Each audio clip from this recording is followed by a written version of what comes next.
like you said, it live video. This is outside of Nancy Guthrie's home.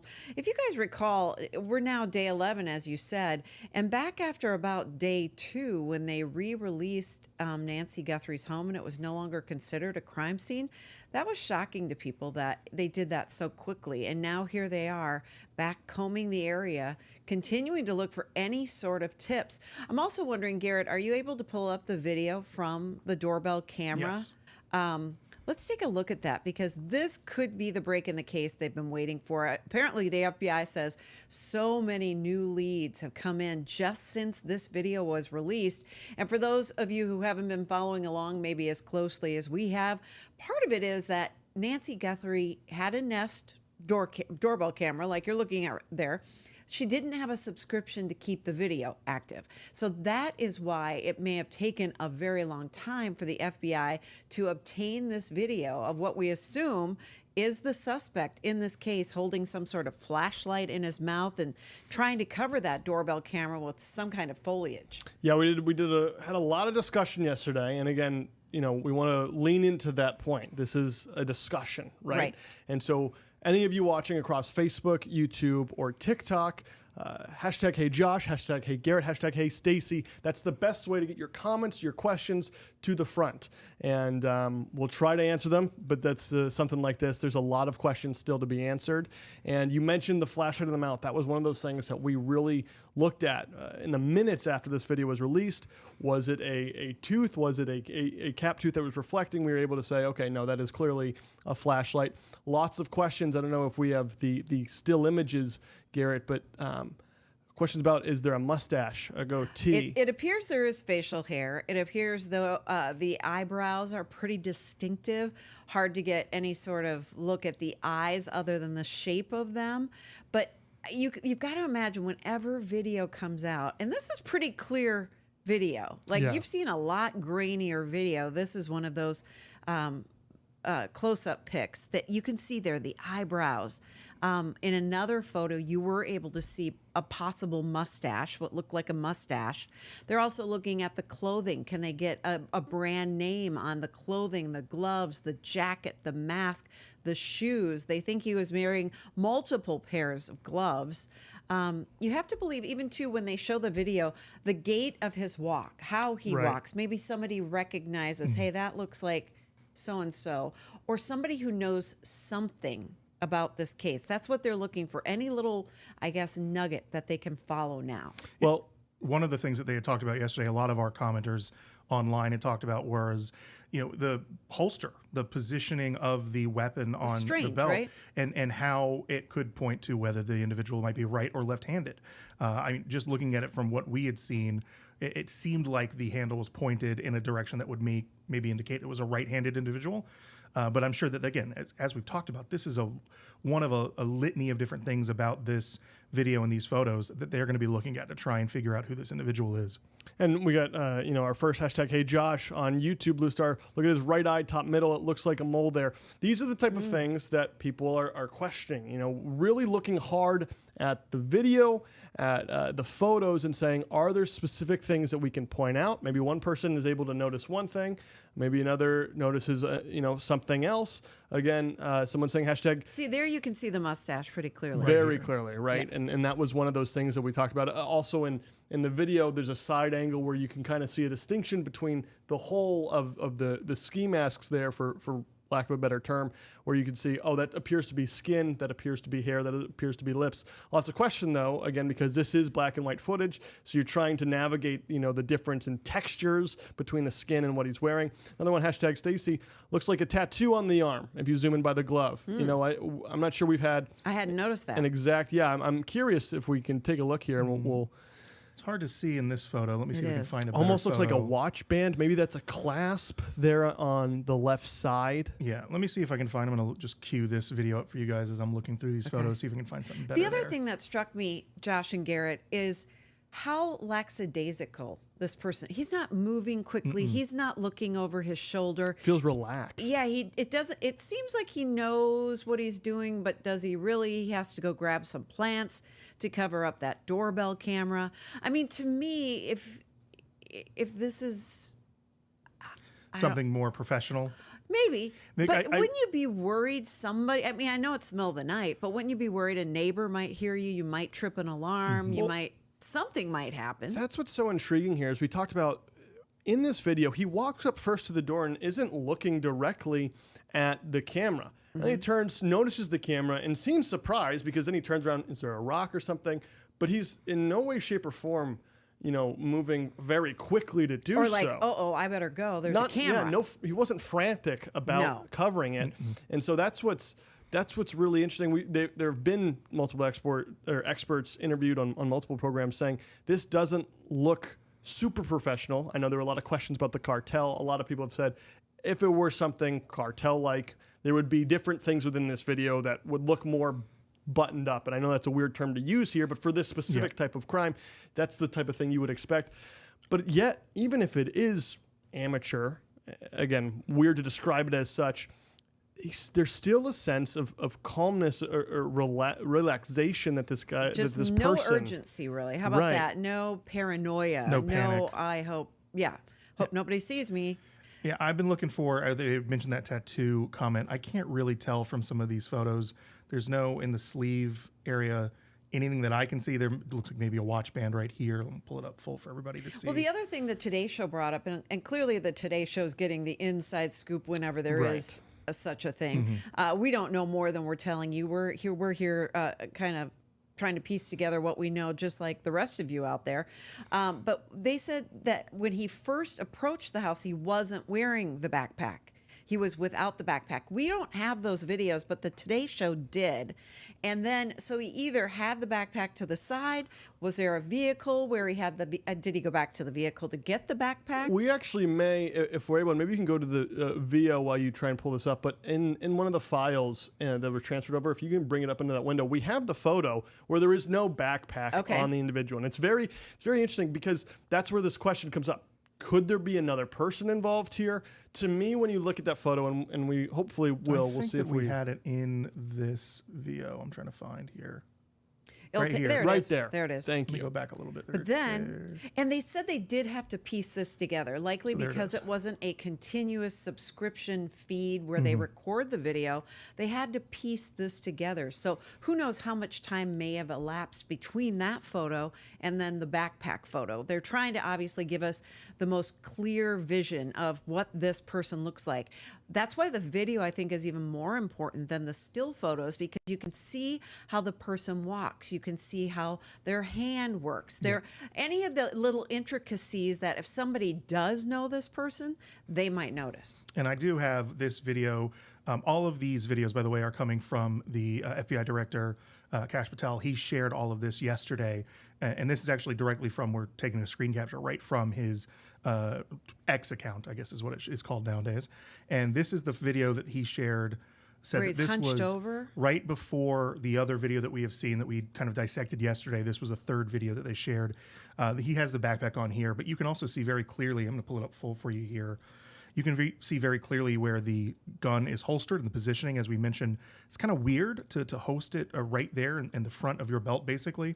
But the only thing I was thinking is if somebody was looking at him from behind, they might not see it. That's why it's not on the side. And I think that this is, we had a debate a little bit about whether it was a flashlight, as we had mentioned before, in his mouth. I think this video, it's clears very it up. clearly you can see him turning it on right there. Yeah. Well, and maybe I know we're going back and forth here, but hashtag Hey Stacy, coming from Mandy, saying that not sure it's eyebrows or a mustache, thinking it's a black ski mask underneath the top mask. Again, we feel like at this point, consensus is drawing towards probably facial hair. Correct. We even know that the person that they detained for a little bit had facial hair, that some are saying, you don't use the term matched, but we're very similar to that in which you would see in the photo. I think, it is interesting that there are other possibilities to consider, such as maybe, it appears there's multiple gloves on, maybe multiple masks on.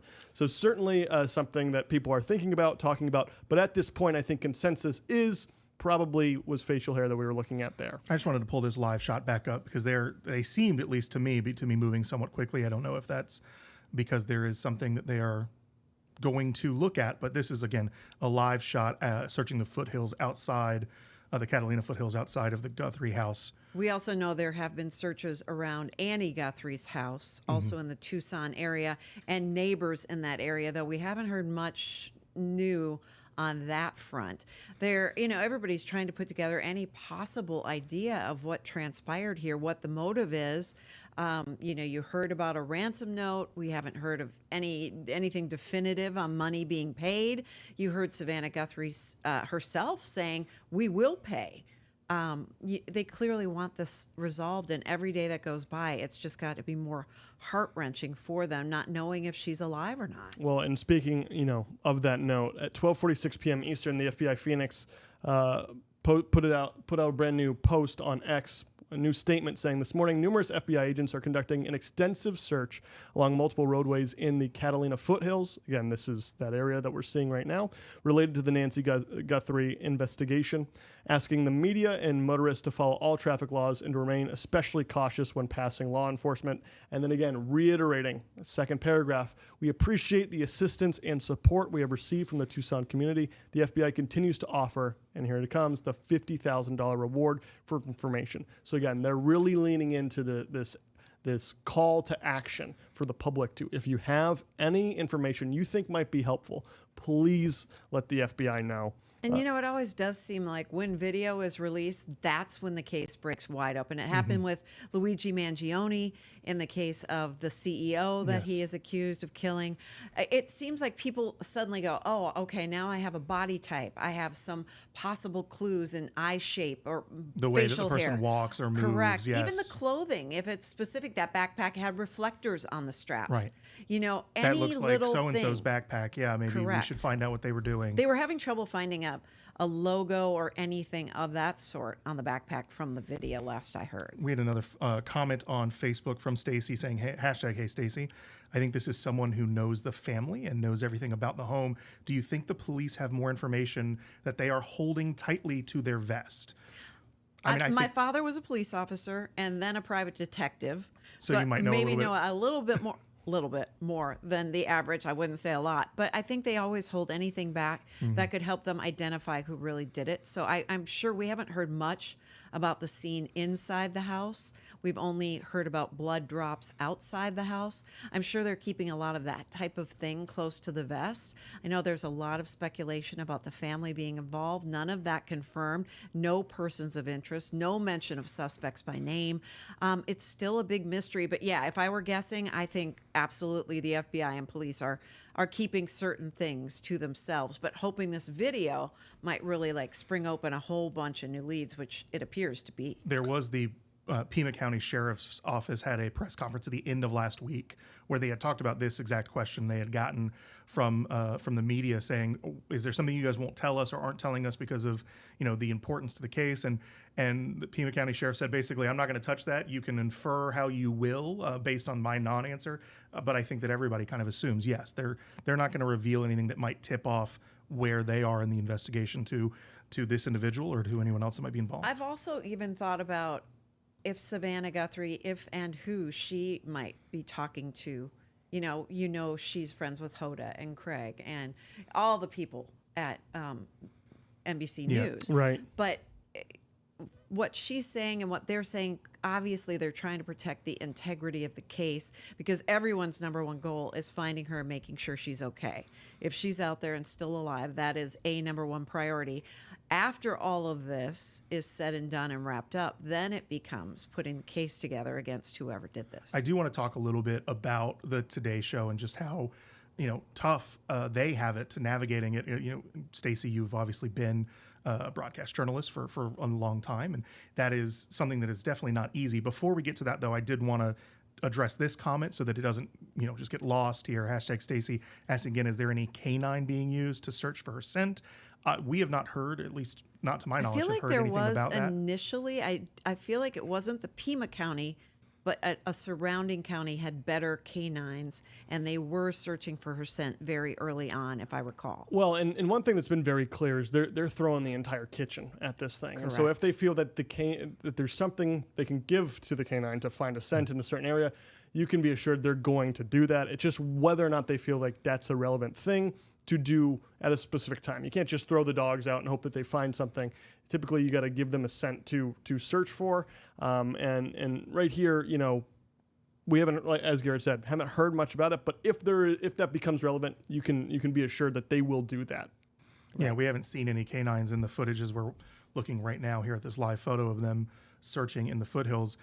Stacey, I did want to go back to the Today Show because I saw a lot of articles that have been written about the struggle that you have navigating this, because you're talking about people who have done a show together for a long time and who are used to talking about news, but they're not used to necessarily being the news, right? Correct. And so how tough is it for Savannah, obviously, but everyone else at the Today Show as well, who are trying to support her and still try to talk about this case, because they basically open every day, with the updates, right? Right. And, a couple of things struck me about that, because we are an NBC station, Channel 8, of course, and it was the biggest February ever. I mean, NBC had the Super Bowl and the Olympics. This was at the same time Savannah was supposed to be traveling to Milan for the Olympics. Then NBC kind of has to carefully navigate who do we keep back? Who is going to anchor the Today Show in her absence? Who do people trust and know? They brought Hoda back this week to co-anchor the show with Craig Melvin. I think that's probably an amazing move, because Savannah and Hoda worked together for so many years, and Hoda's been a journalist after being on Dateline for many, many years. I feel like she walks the right path in terms of how she approaches this in a news way, but also in a personal, heartfelt, her heart is aching for Savannah and her family sort of way. But I think that goes back to the first question from the first day: who did this and why? Is it about Savannah? Does it have nothing to do with Savannah? Is it family related? Is it neighborhood related? It's really hard to say. And those are things that even my private friends text me and say, what do you know? What do you know? What's new? We aren't hearing a lot more than what we're telling you. We're also reading everything out there. We're following everything NBC puts down. We're following all of the social media leads. Of course, what we're not here to do is spitball at all the different possible theories out there. What we can tell you is the facts, and that guy right now is the best chance at cracking this case wide open, and that's why it's being shared everywhere. I can't imagine a lack of publicity on this story. Here we are in Tampa, Florida, talking about it, but almost from day one, they said, I don't care if you're in Fargo, North Dakota, or if you're in New York City, you might know something. You might have heard something. There are social media sleuths who do nothing but try to help figure out these cases on a daily basis. And it's a little shocking. We're still in day 11 and still this much in the dark. Don't you guys think? Yeah, well, and you talk about going back to the beginning here. And what is the information? How can we plot out the information we've learned? Linda asks, #Hey Josh, we have this footage, right? Why isn't there footage of her being abducted if they pulled the footage of the masked person, as you see here? This camera was taken, or at least is no longer on the mount. Right. That's the question. 1:47 a.m. We can assume that this footage that we're seeing happened before that time, because at 1:47 a.m. a doorbell camera at the Guthrie's home is disconnected. Investigators do not have the device. That's what's been reported. So that's why you're not seeing, footage of her being abducted, is because this is all before that camera goes away.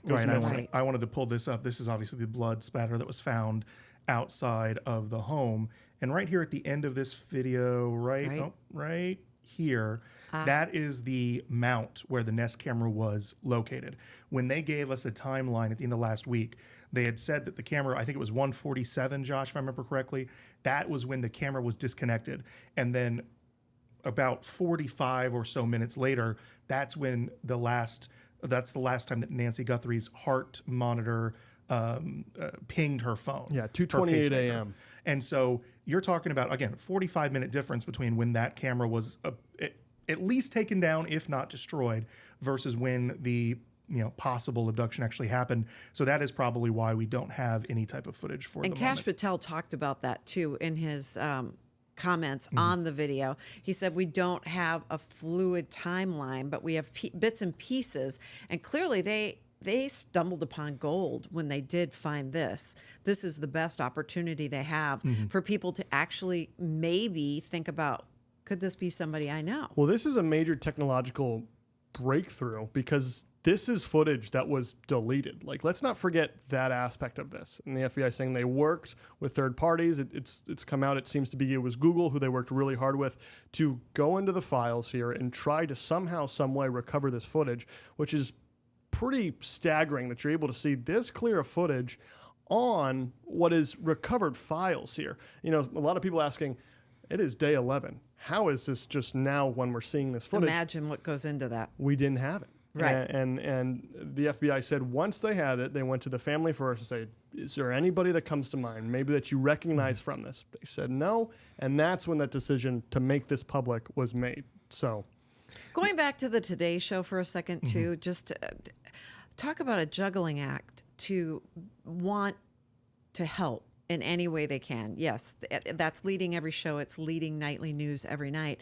But then to have to go from this heart-wrenching situation to the, I mean, really the, what did they call it? The thrill of victory in the Olympics. Yeah. And to have to walk those lines between Super Bowl and... It's emotional whiplash. It really is. Because you're going from these highs of the Olympics, of the Super Bowl, if you're fans of either team or just fans of the sport, and then unfortunately what are incredibly low lows when it comes to not only this missing persons case, but somebody who is so close to you as a broadcast journalist covering this. I mean, I can't imagine having to navigate that. I can't. And I just want to, it's insane that they have been able to manage it as well as they have. And real quick, I just want to remind, we're getting a lot of comments, and we welcome everybody in across TikTok, YouTube, and Facebook. If you want the best chance of getting your comment featured so that we can see it, kind of move it to the top of the line, so to speak, hashtag Hey Stacy, hashtag Hey Garrett, hashtag Hey Josh. That's the best way to get your comments and questions you have about this story to the front of the queue, so to speak. Speaking of which, Katie on Facebook, hashtag Hey Josh, no other neighbors had cameras of him leaving that area. We have talked about this before, Stacy, on stream, and I'm sure you've seen the aerial footage of the home. In fact, I think this VO here might actually have some of it if I can scrub through and find it real quick. But it's a pretty spacious area right here. Right there. Spacious neighborhood. I'm going to pull this up full. But you have to believe anybody right next to her home that has a road that shares hers, they've pulled those cameras looking for cars, looking for license tags, looking for pedestrians walking the area. You can see there right in the center, that's the home of Nancy Guthrie. That looks like her closest neighbor is, probably a couple dozen or 100 feet to the left there. And not a well-lit area. Not a well-lit area. And if any of these homes, Josh, I think you made this point earlier, if any of these homes, if we go back to this footage here, if any of the homes are set up the same way, that entryway has a very narrow view. Right. It's basically just looking straight out at the road in front of you. So unless this person passed by another home, and just from the aerials I've seen, It's it looks got to like be a vehicle, though, there is don't a you way think? that possibly, yes. But there seems to be roads that lead up more directly, at least in my opinion. I don't know. It's hard to tell. The other thing I'm wondering is, why didn't that person just destroy the camera out of the gate? Why try to get, foliage like you're seeing to cover it? Yeah, and just back on this point about neighboring cameras or a vehicle, think about how far this specific camera is from the road. Things like Ring cameras, things like Nest cameras, the cameras are always on, but they're not always recording. They're motion activated, and so maybe it did see, on camera a car or a vehicle, but you're not 100% certain that it would have triggered a recording to start. And that could also be, problematic for these other potential cameras that are nearby. Obviously, we have this recording because that was motion captured. The person walked up. But again, there's no guarantee that a vehicle driving that far away from the camera would have started a recording. I want to pull this comment up from Eric on Facebook. Hey, Stacy, hashtag Hey, Stacy. I wonder if they have tested the blood to see if it is Nancy's or the perpetrators. We know the answer to this. They said so, I believe, at the end of last week, that was Nancy's blood in the front. I saw another question. Unfortunately, it has already gone in my queue here about tracking the camera. We talked about how the camera, we don't know if it was destroyed or just taken. We looked this up yesterday. There are Nest cameras. Most of them do not have GPS tracking. So it's very unlikely that she had a camera that had any sort of GPS tracking. That's where not really they could find out where it is right exactly. now. So even if the camera has not been destroyed, has not been smashed, it doesn't mean that they can track it. In fact, it's likely they can't. So it also strikes me that they clearly were looking to abduct her and not just harm her. We should, right? Because they could have done that inside the home. Yes, without having to. But they leave. clearly were planning to take her with them. Unless I've tried to think through this. Anything else crossing your minds? Well, we had yesterday when we went live, we had somebody point out that backpack looks full. Of what though? Well, right, but to the extent of if this was a robbery turned into a kidnapping or something like that, you don't go in with the intention to rob someone with a full backpack. Right. And so, these are all things that people are considering. You've got the gloves, clearly, premeditated, and I'm not leaving any fingerprints, I'm not leaving any DNA.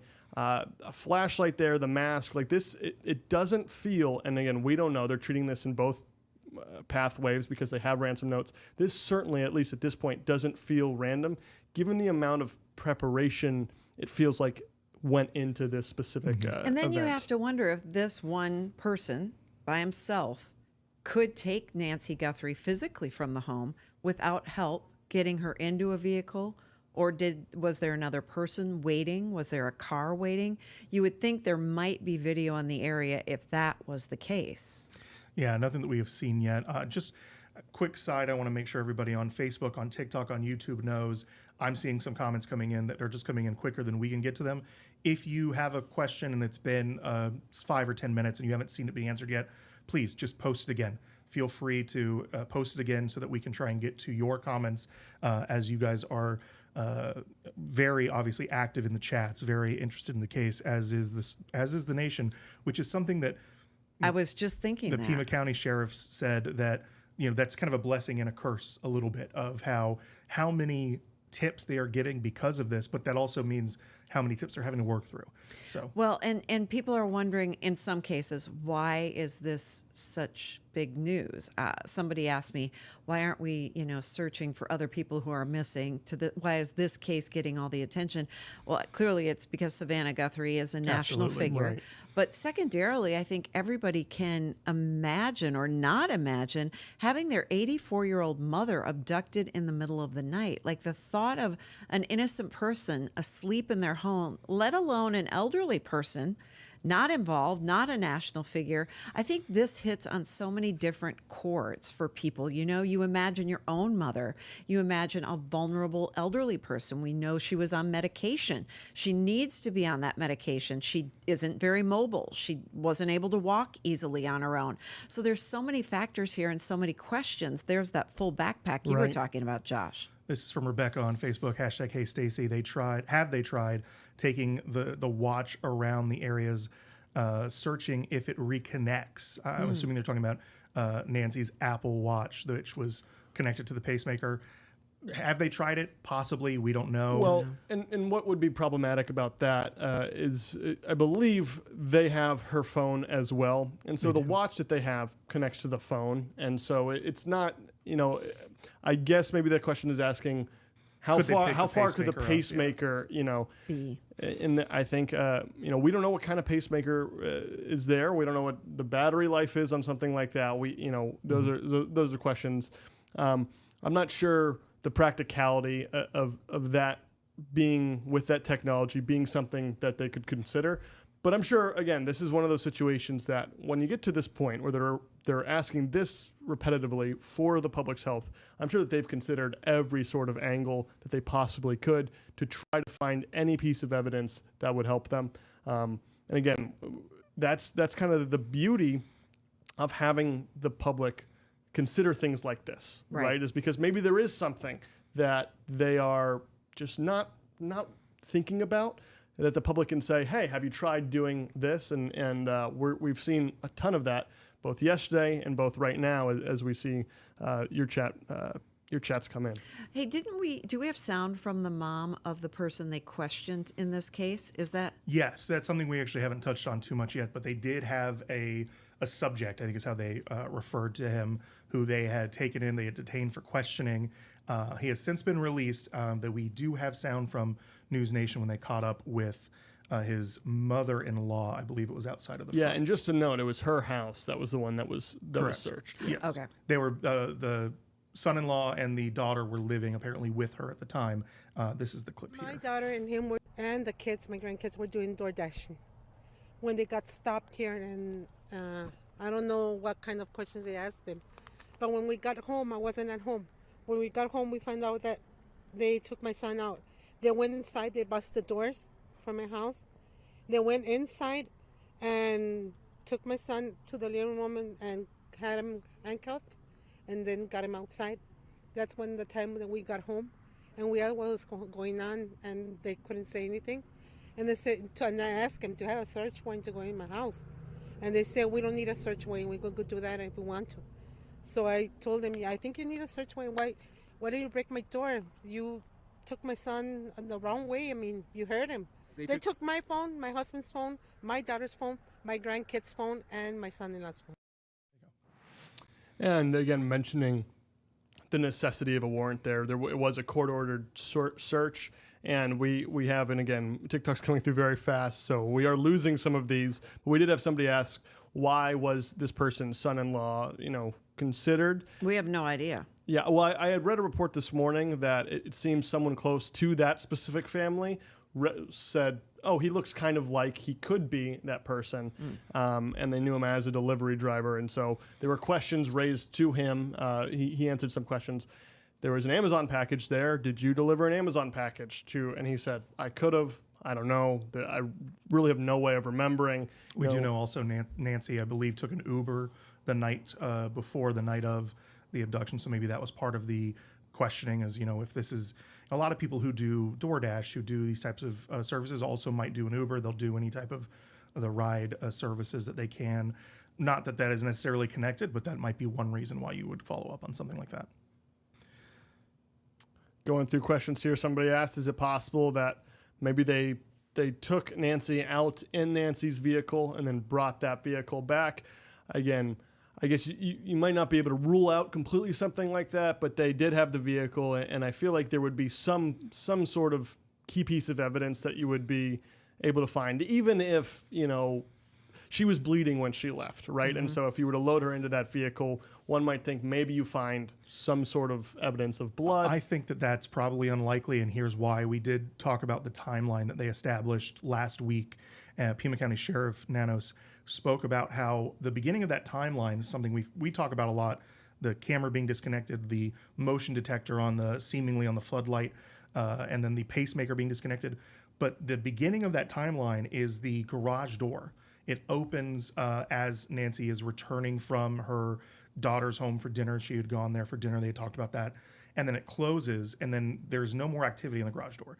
You would assume that if she's getting in and out through the garage door, that's probably where the vehicle is located. But they did take the vehicle a couple of days ago. You're talking about investigators. Yes. Yeah. That is, but we're talking about the night of the abduction. Yes, appears to be unlikely. It doesn't seem like the garage door opened again after that moment, so it doesn't seem like that was what happened. Now we don't know that for sure, just based on the information that they have shared with us, the sheriff's officials. I'm seeing a couple of questions here. #Hey Josh. #Josh. Was it forced entry? How did they get in? Again, this has been one of those things that has been brought up at multiple press conferences. And real quick on that point of press conferences, I just want to share with everybody at 12 Eastern, Pima County Sheriff's Department said there are no interviews scheduled at this time. There are no press briefings scheduled at this time either. We can assume a story this large, they're probably getting a lot of questions of like, hey, when's the next update we're going to get? Hey, when's the next update we're going to get? Back to this forced entry point. One might assume that there's forced entry.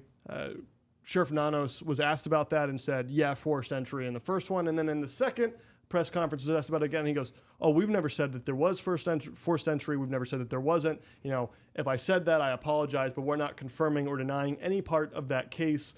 in the same way that they said we're not confirming or denying whether or not the camera was smashed or if the camera had been found, or at the same time the location of the blood. People forget that the location of the blood was not confirmed by the sheriff's department. It was reporters. Yeah, right. Reporters found it on the front porch whenever that press conference they had spoke about how they turned the home back over to the family and that it was no longer being treated as a scene, if you will, by the Pima County Sheriff's Office. And that's when reporters went in and took this video where they found the blood on the front porch. I have heard a lot of former FBI types, the ones who are familiar with how they investigate these types of crimes, saying that they were surprised at how quickly they turned that home back over to the family. That did seem, and it's a large home and it's in a remote area. So there's a lot to be searched right there. Somebody else brought up that if this had happened in New York City, you'd have a lot more cameras in the area. You'd have a lot more people maybe seeing something, but this is a pretty remote area in the middle of the night. Yeah, I have to assume a lot of families they want that type of privacy. Right. But unfortunately, in this case, the privacy might be hurting a little bit of this investigation. We have Rebecca on Facebook saying, #Hey Stacy, was blood in the home to maybe show where the point of injury or just outside? They're not we don't saying. know. They're Right. not. In fact, they're not saying anything about the inside of the home. We don't know if it was ransacked. We don't know if anything was touched. They're keeping that close to the vest because that clearly is something only those involved would know. I think they did mention in a press conference that there was, I think how they phrased it was forensics found or something like that was found at the home, but they didn't say if it was outside or if it was inside, as you mentioned. So they could have been referring to the blood on the porch or something else that we're just not aware of. So again, another question that at this point, day 11 in the search, is something being raised here, #Hey Josh, at what point do they stop looking for her, given that she didn't have the meds she needed to live? Now, one thing that we need to make very clear is everyone is still saying they are treating this as if Nancy is still out there. But questions like this do arrive. Stacey, I don't know if with your father's background, you have any idea? Well, part of me was, I'm sure at 84 years old, she was on medication. Was it as dire as they say? I don't know. Could she still be alive without it? I'm not sure because they haven't disclosed what kind of medication that is. But I think they're going to assume she is alive until they have a reason to believe otherwise. And that's where they're, as far as when they'll stop the search, I feel like it's nowhere close to being stopped. Me as well.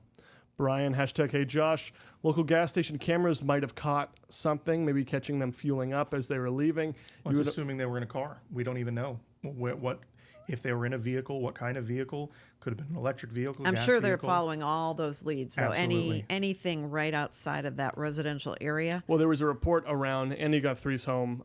There was a convenience store nearby that the FBI went into and was asking about if they could have access to their surveillance. So really, anywhere that might be a point of interest here, you can be sure they are going door to door, trying to get whatever footage that they think might be able to be helpful at all. But at this point, this is what we have footage-wise that they feel is the most relevant or pertinent to this case, at least that they're telling us publicly. Again, sorry to interrupt you, but I'm just seeing now more questions about have they requested ring footage from neighbors? Yes, they have been going door to door. That is one of the main leads that they have gone down. And I'm guessing those were the first leads they absolutely went after. Saw another one here from TikTok about why not track her pacemaker Bluetooth signal. When we talked about that, the Bluetooth signal, the last time it pinged was what was the time? It's somewhere around the middle of 2 o'clock at night. I think it was 2:28 a.m. was the pacemaker. Yeah, it's not easy to be able to just track a Bluetooth signal. There was a question earlier in the stream about why don't they just take her watch or her phone, drive around, see if it connects. There's a range limit to it. You don't know if she's anywhere near in the area. To be fair, feel free to tell me if you're knowing any better with the way that your father had operated or just covering these types of cases. To me, that seems like quite a long shot, and that there might be better, more sound techniques that you can go about trying to it's a very different investigate. I bet that sometimes Bluetooth gets probably molded in with some of these other technologies like cellular. People think, oh, my phone goes off, and you get no signal, and then you can drive around and then you get signal again. Very different technology. You track it very differently. It's a difference of a cell tower can say, okay, I know this phone is this far, Bluetooth doesn't really track And you anything know like that they're probably sorting through anything in the cell towers as well, especially because they do have a time frame in the early morning hours where not a lot of people are on their phones. So you have to figure that that really could help them narrow that down, but they must not be having a lot of success given that it's day 11 and we're not hearing a lot about that. They did talk about how, the reason that they suspected in the first place that Nancy was taken and that she had not just wandered off was because a lot of her personal effects were left behind. Her wallet and her phone were mentioned specifically. So maybe it's, I don't know if you want to call it smart on the person who the subject is in terms of leaving the phone behind because it could easily be tracked, or if it was just dumb luck that they did not bring it in that sense. Obviously saying that and knowing that obviously it's not something that you want to happen. And doesn't it appear the more we watch this over and over again, as we said earlier in the stream, he doesn't appear to be in a panic mode. He doesn't appear to feel rushed. He's not looking over his shoulder. He's very methodically going about things, but he clearly is on a mission. He has a full backpack. He has a flashlight in his mouth. There's an eerie level of focus and calmness within this footage. Really, it's this shot right here.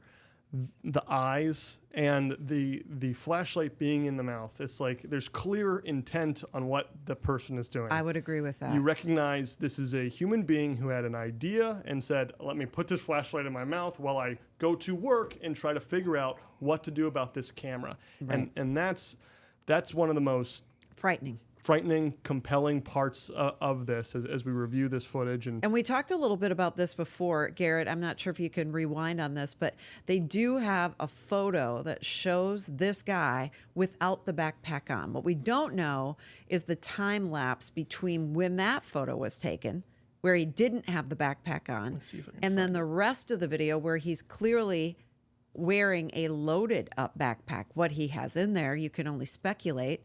I think you're going to see it here in a second. I saw it just... I was about to pull it up here. I have it from... There it is. The Twitter. I'm trying to see if I can So zoom no in on backpack this. there, no flashlight, but we don't know how long ago that was before this person reappears with flashlight, backpack with reflectors on. right. They didn't release a timestamp with this. I was going to say, do we even know if this was before?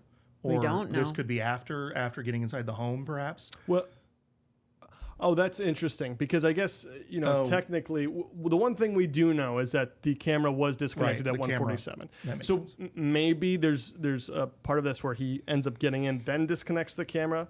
But we know this is probably still before the actual kidnapping takes place. And the reason we might be able to come to that conclusion is because at 1:47 a.m., that's when the camera's disconnected.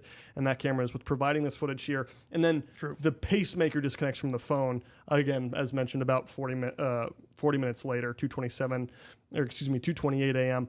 But again, these are questions to consider because it is strange to have just a single still image in which that very bright reflecting backpack is And where not was there. the backpack? Was it in a car? Was it in the woods? Was it near the house? Had it been planted prior? Right. Was this person scoping this out first? And what's also strange about that is you would assume they'd see the camera the first time, yet they walk up and they kind of look at the door and then, oh, there's the camera. Let me go and put my fist up to it. It just... The FBI agent, former FBI agent on the Today Show this morning, she said it's interesting because if this was somebody who, let's say, really knew what they were doing or had really Scoped out the place beforehand. right, or I guess knew what prepared. they were doing, he could have put, painter's tape over the camera, could have put anything over the camera that would have disabled it and stopped it from recording him much more quickly than going to find some plants to put over the top of the camera. Yeah, that was clearly one part that people pointed to as a... Don't you just assume everyone has a doorbell camera these days? I Right. mean, Yeah, I think so. I mean, they're so prevalent, and this is part of the reason why that is so prevalent is to hopefully prevent situations like this. We had talked about the person that they had detained earlier in this. You just saw the mother-in-law of the individual. They were detained at a traffic stop on Tuesday. I wanted to pull up footage here. It's a little bit earlier. Sorry, right here. That's footage that we have received from UGC that is the traffic stop, people going by. That is where that subject was detained, since has been released. And questioned. After being questioned, absolutely. And I'm sure we all had a very similar feeling when we get that notification, from WFLA.com. Oh, this is a breakthrough in this case. They have someone, they're questioning someone, this kind of fingers crossed moment. And then you get the other notification, they are searching a home, related to this person of interest at the time. And then coming back this morning and seeing they've released him, they've stopped the search there, and they still are almost not at square one because we're further than that, but back to where we were before it feels like the detaining happened.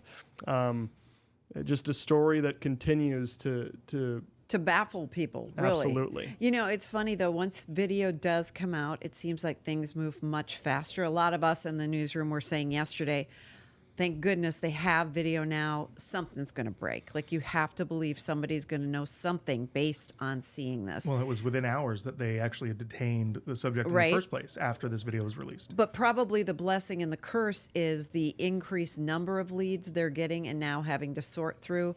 The FBI saying the number of leads has dramatically increased, which means they're going to go through each and every one. That takes time as well. We're getting a lot of questions, or maybe just some questions, but about the Bluetooth signals. Again, if there is something that they can do with the Bluetooth, maybe it is driving around. They 100% have attempted that. We haven't heard anything around that specific technology. Just past, they know the time because the Bluetooth disconnected from the pacemaker at 2:28. Right. Yeah, the question specifically we got was if the Bluetooths can be connected to by satellite. The answer is yes, it has been done before. Whether that means that the pacemaker could be, I don't know. That is a separate question that I'm sure that FBI investigators are going through. Yeah, and I mean that point is interesting because you would have to then be able to not just be able to connect to Bluetooth, but identify the Bluetooth by itself from a satellite. For what it's worth, from what I can see, again, just trying to look into answer that question for you. The instance that we have of a Bluetooth device being connected to a satellite is actually because the Bluetooth operates on a much smaller frequency than something normally would. And so they had to actually basically amplify it pretty high to get the Bluetooth device to connect to the satellite directly. It wasn't the other way around. So could a satellite connect to a Bluetooth device in the reverse? Well, it doesn't seem likely, but it's certainly, I don't know. And you have to believe they immediately went to Nancy's doctor who implanted the device, found out everything they could about any way to track the device. So you have to feel like that probably happened in the first day or two. Yeah, we got two questions. Garrett, this image right here, I look up and there it is. Becky saying, yeah, hey Josh, the jacket has a stripe across compared to the one without the bag. And so again, looking here, now, one thing I think we have to be careful of when considering this image. When the FBI put out these photos, the light is very low. So I've taken this specific image into Photoshop, and I've tried to turn up the contrast. You find out very quickly this is already altered because the contrast is very high, even though it looks low. If you were to take this image yourself, Photoshop, whatever program you have, and turn up the contrast, you're going to find very quickly, there's not much other light or whites or bright colors, so to speak, to be brought out here. Now we go back to the other image in which there is more light here. You can see, that the contrast has been raised here because if you look in the background, you can start to see different shapes that come out of the outdoor scenery.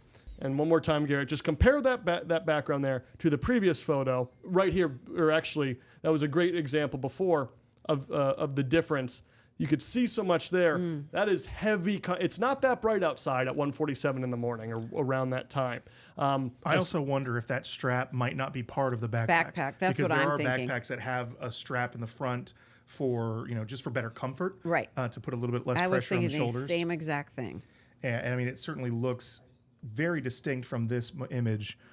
In this image, I think if you really look at it, you can kind of see, almost make out a little dark line right there near the chest, maybe under the chest by the armpit. But that would definitely be a way to figure out that something to consider, kind right? of coat, yes. Right? To have a distinctive stripe like that rather than just one solid color. We're getting a question from Emily, hashtag, hey Josh, why don't we have audio from the door camera? We looked at this yesterday. Nest cameras do not usually record audio. In fact, I think if I remember correctly, the Nest cameras are usually only able to detect like smoke alarm audio. Specifically, they detect that frequency to know if a smoke alarm is going on, but they do not normally just record audio. Again, we're taking your questions, your comments about this story at day 11. We're getting a lot of them, though. And so just a reminder, the best way to get your question, your comment to the front of the line, to the top of the queue, hashtag Hey Stacy, hashtag Hey Garrett, hashtag Hey Josh. That is the best way for us to see. And again, if you ask something, say 5-10 minutes ago and feel like you haven't been heard, that's probably something you're going to ask again, because on our end, we just see the chats coming through. And as you can see, too, on your end, there's a lot of them. So, we are following this around the clock as well here at News Channel 8, not just because we're an NBC station. We're seeing all networks all across the board covering this, just hoping to help figure out what happened and hopefully bring her home. We haven't heard from Savannah except for a text yesterday. She did put out, was it an Instagram post once this video was out, saying somebody here must know something. It was something to that effect. The family just hoping beyond hope that somebody can come up with information that leads to this person and in turn leads to Nancy Guthrie. And real quick, just saw a comment pushing back on the Nest cameras recording audio. Nest cameras can record audio. It's by default, that microphone setting is turned off. And then we also mentioned the family didn't have a subscription towards Nest, and that is part of whether or not you have the Nest recording audio. Also, even if it did record audio, that's a whole other thing that you're going to need to recover, right? Mm-hmm. And so, but yeah, just to bring that back up. And here we have Savannah Guthrie posting, again, some of the photos that we saw from FBI Director Kash Patel's ex, asking people, Garrett, are you able to read that caption from your end? Yes, Savannah posted with the caption, "We believe she is still alive. Bring her home. Anyone with information, please contact," and then gives the number 1-800-CALL FBI or the Pima County Sheriff's Department at 520-351-4900. See some people asking about, doing side-by-side comparisons of some of the names that have been brought up as potential suspects. That's not something we're going to do on this stream, right? Because, again, we're going by what the FBI has put out and the facts of the case that we see. Someone's saying, hey, Josh, what about the doctor being able to tell if the pacemaker is working, indicating if she is alive or not? That's the part that is important with the Bluetooth connection, right? Some pacemakers can send information to a doctor's office, but again, it's really doing that through the connection on the phone 9 times out of 10. In this situation, we at least haven't heard that they were getting, that a doctor is getting information. I don't really know how these pacemakers work or that connection at all, so I can't really comment on that. I have seen other doctors weigh in online, but I don't think there's anything that I've heard definitive about that.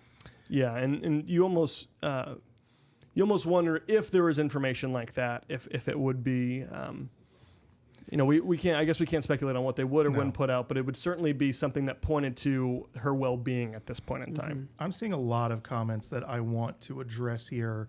If I can get, let me see if I can get these 2 images up for you guys.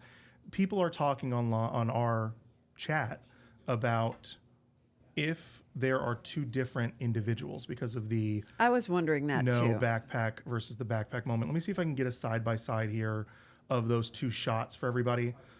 Give me one moment as I set I was trying to remember if the gloves were the same, the pants were the same. It kind of strikes me from memory that I think it was the same. So people had talked about, they had said, no holster, obviously speaking. Let me pull this up here for you and I'm gonna go full with this. They had said no holster. It looks like the shoes are different. From what I can see, that looks very similar. They look in the same to me. Unfortunately, it kind of cuts off the shoes here, but I'm gonna pull this back down here. You can see right here, those are white shoes. These are white shoes. I understand that people are obviously wanting, to find something here, but these look like the same pants, look like the same jacket, look like the same shoes. And I can't stress enough how important the fact of editing the contrast into this is, because this is probably an exceptionally dark, the first image, an exceptionally dark still that is coming from the Nest camera that was recovered. increased the ability to see this person with the contrast, but you can't make out any eyes in this image. Now, one thing that I do think is worth noting here is, in addition to the backpack not being on this person, presumably, there is no gun holster as well. It does look like, if this is before, right, the individual came forward, tried to maybe scope the area out for a moment, and then came back with the backpack and the holster strapped That on. seems most likely to me. I think so as well. It seems, to me, it looks like we have no reason to suspect that these are two different individuals just based on comparing these two photos side by side. Again, seeing some comments about the search going on in the Catalina foothills today. Looking into some of those things being brought up as we speak. One thing that was brought up before that I have here queued that we haven't really gotten about to talk about, but it is a major part of the story. What about the ransom? Who delays a ransom by days? It's odd. There are plenty of odd things I think about this ransom note, especially noting that the validity of the notes have not been confirmed. However, the FBI has acted as if they were valid, as one might expect, given that they can't confirm or deny that we do know that there was another message sent to media today, but it doesn't appear that's been turned in. That doesn't appear to be anything more than somebody else saying they would give information if it's not necessary. It's not exactly a ransom, but someone saying, I'll take a Bitcoin for me presenting information. You don't know if that's valid or not. It is important to note, though, that from the original ransom note sender, there was last Wednesday, I believe, a deadline set at 5 p.m. And then on this past Monday, 2 days ago, was the second deadline of 5 p.m.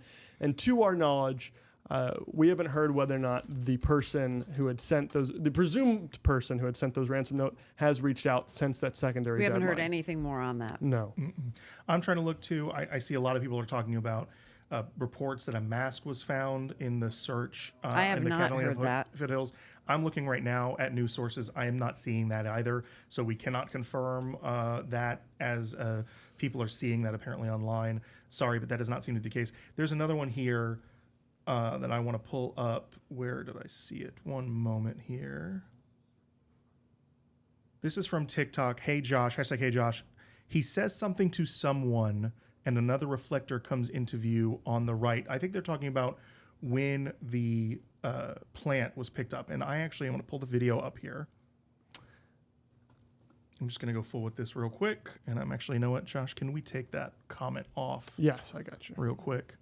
And I'm going to try and just go through a little bit here at the moments what people are talking about, where that is happening. So here, the individual is walking back over to the plant. And this is where the people are saying there's a second reflector, or he says something to somebody off to the side, or it seems to be the case. So he's picking up the photo there. That flash you saw right there it seems to be from his flashlight in his mouth. And then right there, I'm not sure if you tell me what you guys think. Does it look like he looks to talk to someone right there at the end? Interesting. When his head comes up and looks off to the left. Yeah, and they said something about a second reflector. I'm not sure because I'm not either. This is the same. I believe there's a flashlight in his mouth at this point. Yes, there is. So you can see it on the ground right here as he bends over. You can see it kind of flash right there. A very interesting point I'm seeing, this conversation about whether or not there is one or two masks. If we can go to the image in which he's closest to, and actually let me see because I haven't zoomed in, where he's holding the plant, Garrett, and then if we can zoom in as much as it'll let us to the pull eyes. it up here actually. This one right here. Up by the eyes there. So those are presumed to be eyebrows. If you get real close, though, I understand a little bit of how people are saying, oh, this might be a secondary mask under there, a mask on a mask, so to speak. You can see kind of a clear, that black kind of almost seems to go around the eye. Again, these are things that I'm sure all investigators are considering at this point in time, but I saw a lot of people bring that up in the chat as well. Let's see here on my current updates. And please, if you're leaving us chats, hashtag Hey Garrett, hashtag Hey Josh, hashtag Hey Stacy. Yes, we're seeing some of these they're coming in a lot very quickly. So if your answers are not getting touched upon, feel free to continue to post questions. So the Pima County Sheriff Department and FBI said in a release this afternoon, just confirming what the man who had been detained had said, and saying that the official said the detention was a follow-up on incoming leads as a result of this video here that we've been playing. I'm just on looking for any new information as well, and not seeing anything at the moment. Yeah, no, we haven't gotten anything from the FBI about certain things that they have or haven't found. There are a lot of people calling in that they've have or haven't seen certain things, and those tip lines I'm sure are probably on hold nonstop right now. There's a comment here from TikTok again addressing what we were talking about earlier about whether they're two different individuals, saying it wouldn't be hard for two individuals to purchase matching clothes. Certainly possible. But to me, it looked like the body build was the same in the pants. And Yes. even like if there was something in the front pockets, it appeared that those were very similar. I think that's the key here, though, is if you know someone well, you know how they stand, you know how they walk, you know how they might hunch over. Just all of the mannerisms there is what the FBI, and I know the Guthrie family, must be hoping is going to break the case wide open. Like somebody's going to recognize, maybe not the clothes, but maybe the facial hair, maybe the size of that person, the build of that person. I mean, a picture's worth 1,000 words. We were right? getting a lot of comments like this too online about when they cover up the camera. Let me see if I can get this full here. With leaves. With leaves, there's a second flashlight, is what they're saying. So let's see. Again, one of the hard things when dealing with a camera like this is reflections, right? And how reflections or refractions can look so bright just because of some of the quality here, especially when you're turning up the contrast or the whites here to get a better look at how the individual looks. And so this is the video, right? You can see, so here, flashlight in the mouth of the individual, obviously there. They said that, I think I see what they're trying to get at, and unfortunately, the banner's in the way. Give me a second. Let me see if I can take this banner out really quickly here.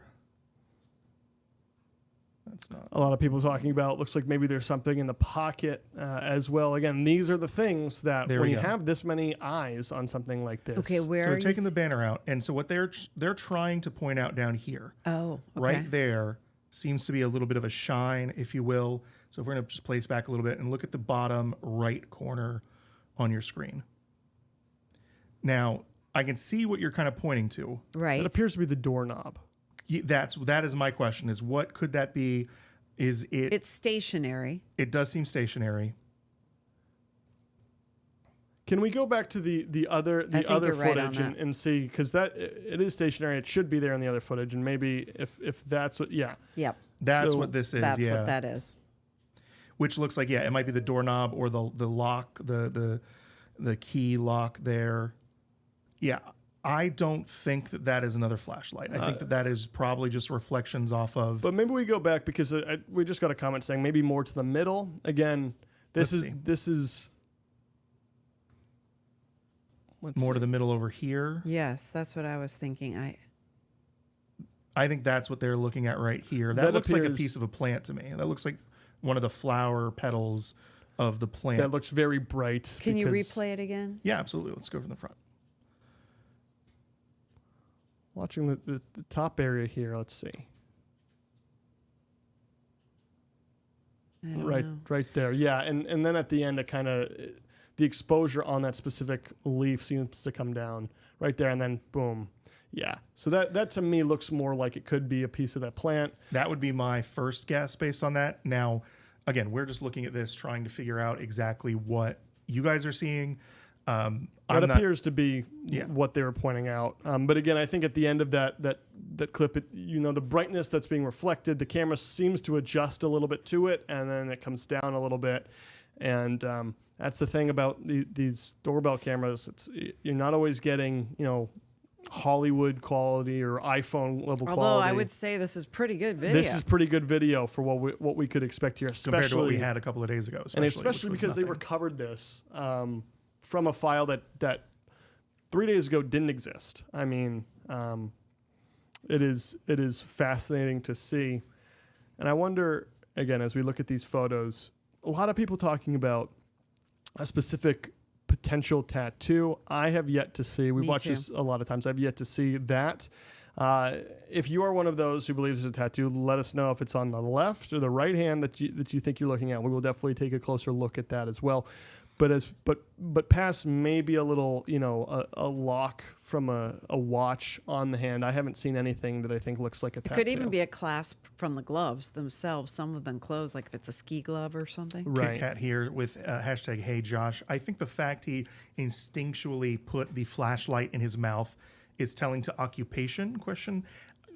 Perhaps. I mean, I'm trying to think what occupation requires you to have your hands free but to still be working at night. Plumbing, electrician. Something where where you're holding a flashlight or something like that in the mouth. I feel like that would be, to me, if your occupation would require this type of work, I would think you would have a headlamp, that you would have some type of mounted flashlight on your head. Well, and what's interesting, and we talked about this yesterday, is the size of the flashlight. At first, when we first watched this, I was like, that can't be a flashlight. It looked too small. Yeah, it looked like a tooth, and you'd think if it was a flashlight, even a handheld flashlight that was in the mouth, it'd be a little bit larger. The light shine would be a little bit larger. You can get small ones these days. Yeah, right, and that feels, again, very thought out, because I just need to be able to see what's a couple inches ahead of me. I don't want to light up the entire passageway, and then now I've got whoever might be passing by, looking in this front area. So again, there are so many parts of this that are fascinating to look at, because it's this weird duality of a little bit surprised that a camera's there, but this calmness, this intent that exists. It's strange is undercutting it, I think. Yeah. Jennifer here says, can you tell if there is any blood already on the porch at this point? It's hard to tell. I don't think we've seen any indicator that is the case. Even when we look at these videos up close, it doesn't seem like something that you would be able to tell, just because of, it's night, it's dark. It doesn't look like it to me, but I don't know. Interesting, getting a lot of questions about, let's stop. And I think this is interesting, because this is kind of how everyone views this video, and how when you're trying to get clues that might not exist or we might not think exist, what kind of person could have the ability to do this? What kind of occupation might this person have? We're getting questions, about, could it be landscapers? Perhaps, someone who immediately thinks to go to a plant and then grab a plant, and maybe I can cover it up with that as well. And somebody may be familiar with the inside of her house. Had they been there? Had they been a worker? Because you'd know where to go as soon as you got inside. Mm-hmm. But those are all things we're just speculating. Seeing a lot of questions that we have already addressed on screen, and I just want to make sure everyone knows that we have addressed them. For example, tattoo or something on his wrist. We looked at the wrist earlier. We think it's probably a watch strap, but we didn't see anything that we thought was a tattoo. Talked about mentioning the home already being turned over to the family. It has since, to my knowledge, has been now not necessarily turned over, but the FBI is now kind of treating it as a scene and is looking at it more closely. But we did talk about that earlier. There was another thing about the way that this individual, lifts their right leg up and moves their leg around when they're trying to go to the plants, and if that could be an identifier for anybody. We've talked about that. Yes, the gait of this person's walk, the way that they move, their body build, all of these different things are going to be part of the investigation. The FBI will look at all of them. And, getting this question again, something that we mentioned earlier on, why wouldn't they have the camera footage of him leaving? Because this camera that you're looking through right now was disconnected at 2:27 a.m. That is the time that they know it was disconnected. Roughly 45 minutes before the pacemaker last pinged with a Nancy Guthrie's phone or her Apple Watch. Give us that timeline one more time. You said 1:47. What happens at 1:47? 1:47 a.m. A doorbell at Guthrie's home a doorbell camera at Guthrie's home is disconnected. Okay. 2:12 a.m. Camera software detects a person at the house, but no video is available due to lack of subscription. 2:28, which again, this is coming from a report 2 days ago, so who knows if they're working on that as well now that we have this. 2:28 a.m., Guthrie's pacemaker disconnects from her cell phone. Late morning, family members are alerted that Guthrie did not attend the church service. 11:56, Guthrie family checks Nancy Guthrie's home And then 12:03 p.m. she was reported missing. 12:15 the search begins. So And that 40-minute window is what we don't. That's when everything happened, and that's what they're unable to piece together. Likely, yes, the police are, the FBI, all the authorities are holding back any information that will help them, I guess, eventually with the case. They still have to put together a case against the individual or individuals who did this, but they also have to verify when something is a legitimate lead or not, and therefore I think that's why we've heard very little about what went on inside the house. We've only really seen what's gone on outside the house, and that there was some blood, not look more like droplets of blood, not a lot of blood outside on the doorstep that they did confirm was Nancy Guthrie's. And something about this comment here, hey Josh, is it possible someone was in her house waiting for her, knowing there was no activity on phone? We just went over that timeline, and that timeline, I believe you started with the garage door opening and closing. It's a pretty big gap from the moment she arrives home to the moment that the camera is disconnected, and then her pacemaker is seemingly disabled. This specific article doesn't have the time. Oh, actually, yes, it does. The garage door closes at 9:50 p.m. So it's a couple of hours beforehand. So I would say probably not a chance that somebody was in the house waiting. And it would be strange to have this footage here. You would think that if there was somebody already in the home, that they would be able to disconnect the camera for the person that's going to be caught on it here, or let them in through the garage door or something else like that. I just think that that's probably not likely. And maybe we can go back just to show it, the footage that was captured by the reporter the day after here. The blood. Yeah, and we can show you where exactly, and this is something we talked about yesterday. It's kind of an eerie feeling to look at now in hindsight. You can Those see look this like area. droplets of blood, not a large amount of blood, but pieces definitely of that plant. And then the end of this is just, I don't know, to me it's eerie. You look up and you see where the camera was right here. Mm-hmm. And that all of the footage that we're reviewing right now was taken right there. And it's I don't know, to me that's part of the there's so many compelling pieces of this case, but just realizing that the person that's filming this specific video is standing pretty much exactly where that person was just 24 to 48 hours prior. I want to bring this up from Envy. How did they know she had a pacemaker? How did they know to access her phone to disconnect it? Not really how it works. The pacemaker was connected via Bluetooth, and the phone and the Apple Watch were left behind in the home. And they knew she had a pacemaker because her family knew she had a pacemaker. Yes. I think that she means the suspect. I think she means, did the suspect or subject, rather, because we don't have a suspect officially, how did they know to disconnect the pacemaker? They didn't have to. No. The pacemaker was last connected to the phone when it was last in range. So the fact that they didn't take her phone or Apple Watch with her when they took her, that is the reason that the pacemaker was disconnected. Right. It had nothing to do with them doing anything in the phone settings. It would not have required anything like that. Yeah, a lot of questions coming through, some talking about where did this blood come from? Could this be blood from a skin tear? It looks like there's some blood there, but then we had questions yesterday about, did blood go down the dirt path and how far did this blood go out? Because, we don't know. It's just, we do not have answers other than, the most information we know about the blood basically came from the reporter being able to go up by themselves and take footage of this. Hey, Stacy, is there any information on the camera that was said they removed from the roof? I'd seen reports on that earlier. I don't know that we ever got anything concrete on that. The only thing I remember hearing about that is they missed it kind of the first sweep of the house or second, and then they went and got that. They had talked about in that press conference with the Pima County Sheriff's Office, that last press conference they did, they had talked about how there were multiple cameras around the home and that there was at least one of them had picked up motion detection. They had talked about maybe that was a floodlight camera. Those are types of things that you put in the backyard to ward away predators or anything that might get into your yard. Maybe that's what this was. We don't really know, but we do know there were multiple cameras at the home and that was just one that they had seemingly found later. Again, hashtag Hey Josh, hashtag Hey Garrett, hashtag Hey Stacy to get your questions, your comments to the top of our list here. Again, we're seeing many across TikTok, YouTube, and Facebook. We welcome you in. Again, this is a sentiment that we're seeing and that was asked for. And, pray for Nancy. You know, I Right. think actually in the past couple of days that might have gotten lost a little bit here as we have more to talk about in this footage. But that is what has been asked for from the Guthrie family. Savannah on Instagram, on all socials at this point, just saying, please keep us in your prayers as well. And again, stressing, if there's any information you have at all that you think, well, you know, this is weird, this is suspicious, but I don't know how relevant this might be, they're asking forego the second question. Just Right. send in any information you have, because at this point, it might be helpful. Again, Here's another one. We just kind of touched on this a little bit. But hey, Josh, if that was the camera they disconnected first, which camera detected the movement?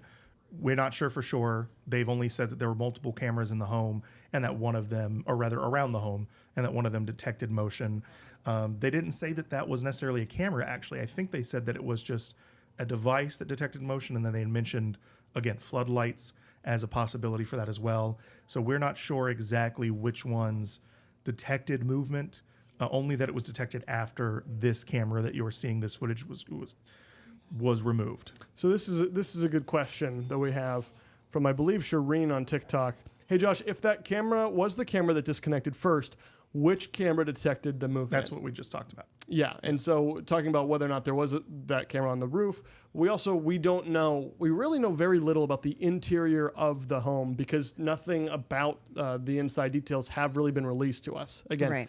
what we have is what the FBI put out and what the reporter was able to get walking up onto this porch pathway. And so if there was a camera inside that maybe, you know, detected movement inside, we don't know. Yeah. Again, I see now questions, were there inside cameras? We don't have that information. Still just kind of looking through, trying to find more of you guys' stuff here. Some people asking, do we know for sure if the ransom has been paid? from That Sarah. information hasn't been made public whatsoever. I think it's being treated as there has been a little bit of back and forth. And when I say little, I truly mean the littlest that there could be. The FBI was there, and they were asked at this press conference, did you assist in putting out the video that came from the Guthrie family that was seemingly a response to this ransom note, the one where they said, we heard your message and we will pay. Right. And it was very careful how the FBI responded and said, we have people that are experts at this specific stuff, and they were available to the Guthrie family. But any decision regarding sending a message to that person or paying a ransom is completely up to the Guthrie family, and we haven't heard anything about whether or not a ransom has actually been paid. You have to believe, though, the Guthrie family is working as closely as possible as they can with authorities, knowing with so many hands on deck, that's their best option. I mean, these are Absolutely. the experts who know how to handle situations like this, although these situations are highly unusual. This is very unusual. Absolutely. Hashtag Hey Josh, Hey Garrett, and Hey Stacy. Even if you don't have a subscription, they're still saving the videos. I think this is talking obviously about the Nest camera. They had talked about in that Pima County Sheriff's briefing that there was no subscription service that they were subscribed to for the family. And because of that, the footage basically gets overwritten every 3 or so hours. I've seen this pointed out that this story has shed light on the fact that Google or whatever, maybe Ring Third or party any is other what they- third party. They are able to retrieve it, but as you Correct. can see, it took time. Yes, it did take time. So yes, that's what happened, and that's the reason why it took such a long time. And we got a comment about senior national correspondent at News Nation, Brian Enton, one of the people on the ground there, did just tweet out 2 minutes ago, law enforcement agents have entered Annie Guthrie's house. We don't know what that means. You know, this has happened. They've been to that specific house over and over again, been a place of meeting, you know. That is the home where she was at that night, the dinner that she was at that night before returning home. So that is important to know. Right. And in a situation like this, clearly investigators are talking with the family, with Savannah, with Annie, over and over and over again. But again, just to reiterate that did happen, and we were able to get that off on X. Gentlemen, I am going to need to Yes. sign off here. We Yeah. will continue to follow this. I'm going to go prepare for our 4 o'clock newscast on News Channel 8 and WTTA. We have our Olympic coverage on. And then, of course, we'll have the very latest tonight on News Channel 8 at 6 as well. Stacey, thank you so much for being here. All right. There we go. Thanks, Josh. I'm curious, Garrett, can we pull up to the full of this video and maybe, just maybe, I know we have the window capture set up. I don't know if we can bring it up as a file and then maybe just go very slowly through this video here. Give me one moment for that. Again, but if there are specific moments in this video that you want us to look into, you want us to play through, let us know. This is the time to do that. Okay, we have the ability, and we're going to attempt to do that here.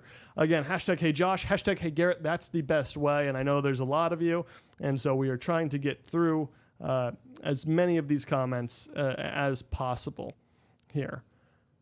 As I go through now, all right, Josh, I have it open here. Real quick, I want to bring this up just because I think it's important to be careful about. Leanne saying, hashtag Hey Josh, can't they use AI to remove the mask to have a solid picture of their face? You want to be very careful with any of that because AI really can only make a guesstimation off of what we know, and we don't know much because, again, the ski mask is there. And so it's trying to fill in gaps, but it's not pulling from much other than any photos of any human that exists. It's not really drawing any actual conclusions. It wouldn't be a piece of usable evidence. I'd seen that online circulating, and so a lot of people trying to do that online. And also, one of the other things that I wanted to kind of put up to people who are asking this type of question is, I'm not sure that it's incredibly helpful, right? What you might be doing is making it harder for investigators because now all of a sudden you're flooding the image online of AI creating these that might look guesstimations that completely might not be different and from the person. So it might cause issues for investigators as they're doing their job. If AI technology were that advanced and could do it, the FBI would have it already and they'd be doing it. They do not need any AI that you can use, Chat GPT or anything like that. Trying to do that, it is just unlikely to be helpful. And we've gotten this many times. We can't confirm this, but we're asking, is this person a left-handed dominant person?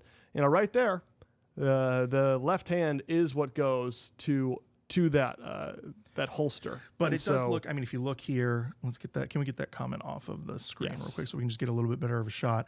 It does look to me like the handle of the gun is facing towards the right.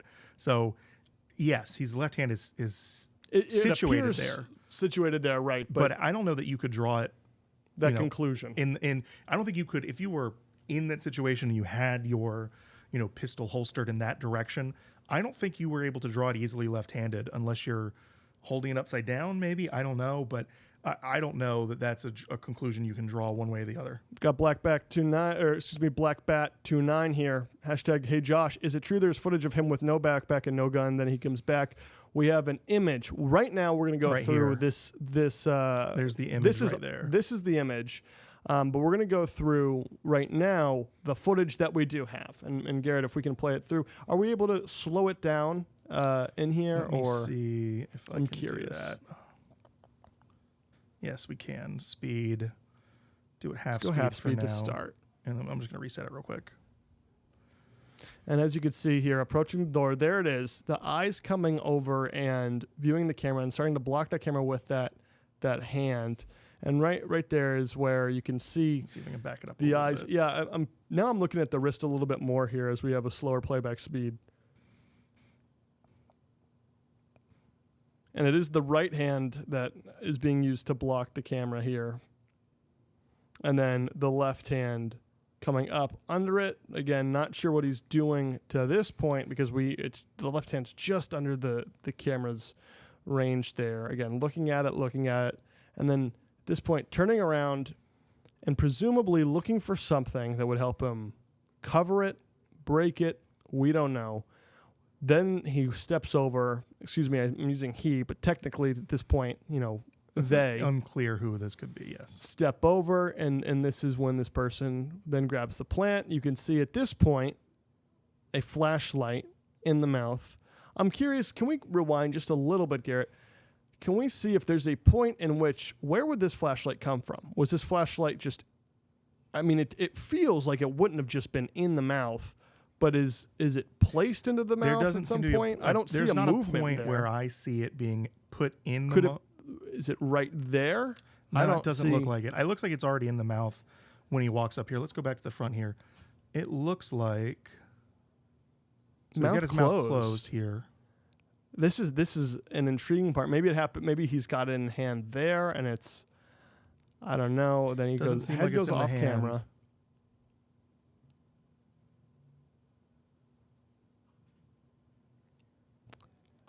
Again, I'm not seeing a flashlight yet. It turns away, and here, is there any motion? Hands are still down from what I can tell. Maybe it'd be right here with the right arm. But it doesn't look like the arm was in a position Really, there. a really strange, because now it's there. I mean, you're about to see it. So really, the only time I think it could have happened is when he first turns around and his arm's kind of more up by his shoulder. Anyway, grabs this plant, and then here's the question. I'm seeing a lot of questions about which hand is holding this plant. Right it there. seems pretty clearly the left hand there. Bring it to the front. Again, if you feel like you have someone, if you feel like this is helpful to narrow it down with the left hand, I still don't know that just using the left hand to cover this up is enough to conclusively say this individual is left-handed. I think there is a comment on TikTok I just saw that I wanted to highlight. I can't do it while I have this up on here, but well, what was it? Let me see if I can find it. Rachel, it's a bite light. Hunters use them. So bite light is what I guess is the light in the mouth there. Interesting. I'm looking this up.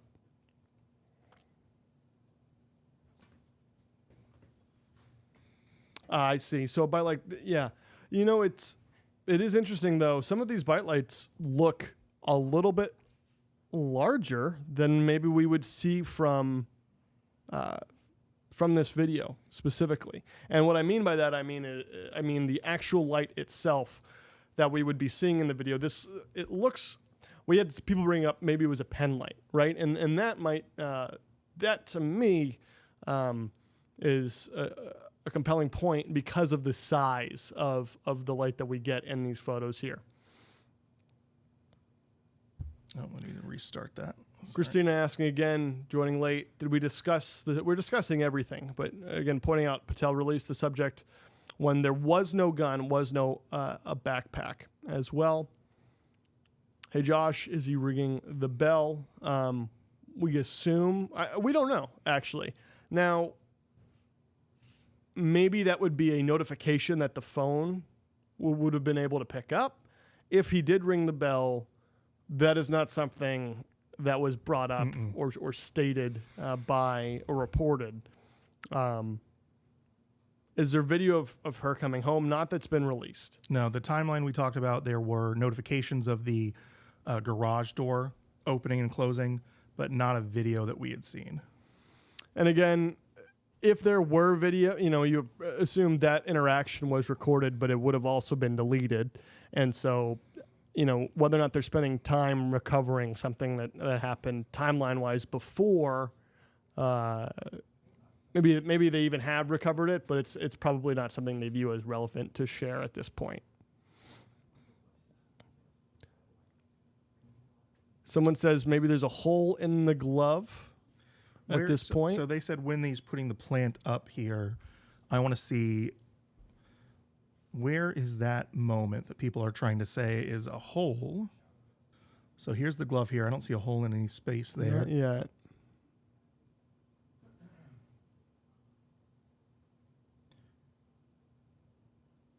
Nothing there seemed to be a hole. Yeah, it's tough to attribute a hole. Yeah, I didn't see anything that looked like that. If you saw something like that in the comments, please let us know where in the glove you think it is. I did not see one.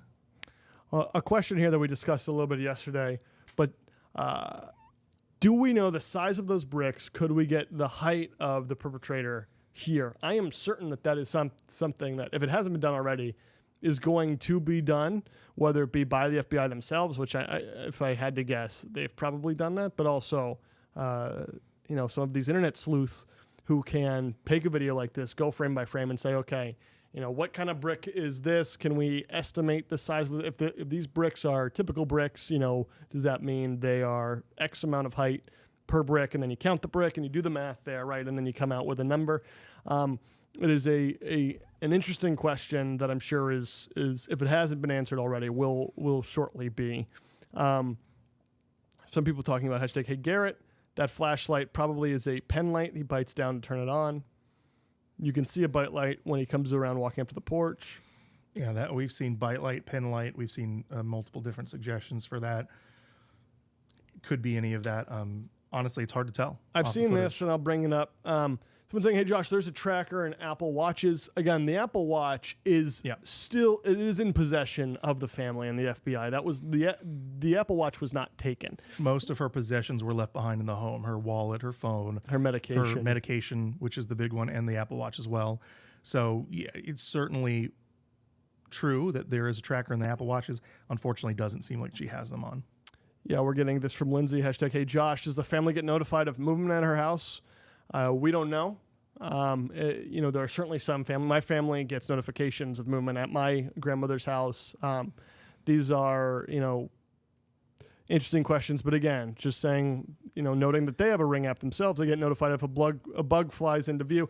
So it might not have been, we don't even know if they were awake at the time that this happened. We do know that as we mentioned before, they did not have a subscription to the Nest camera, which means that footage is overwritten every 3 hours. So this happened in the middle of the night, 1, 2 o'clock in the morning, for most of the family who were back in that Arizona area. They were also asleep at the time. So by the time they woke up, they might have had a notification that there was movement at the front of the door, but they would not have had the footage because it had been past that 3-hour mark unless they had woken up incredibly early.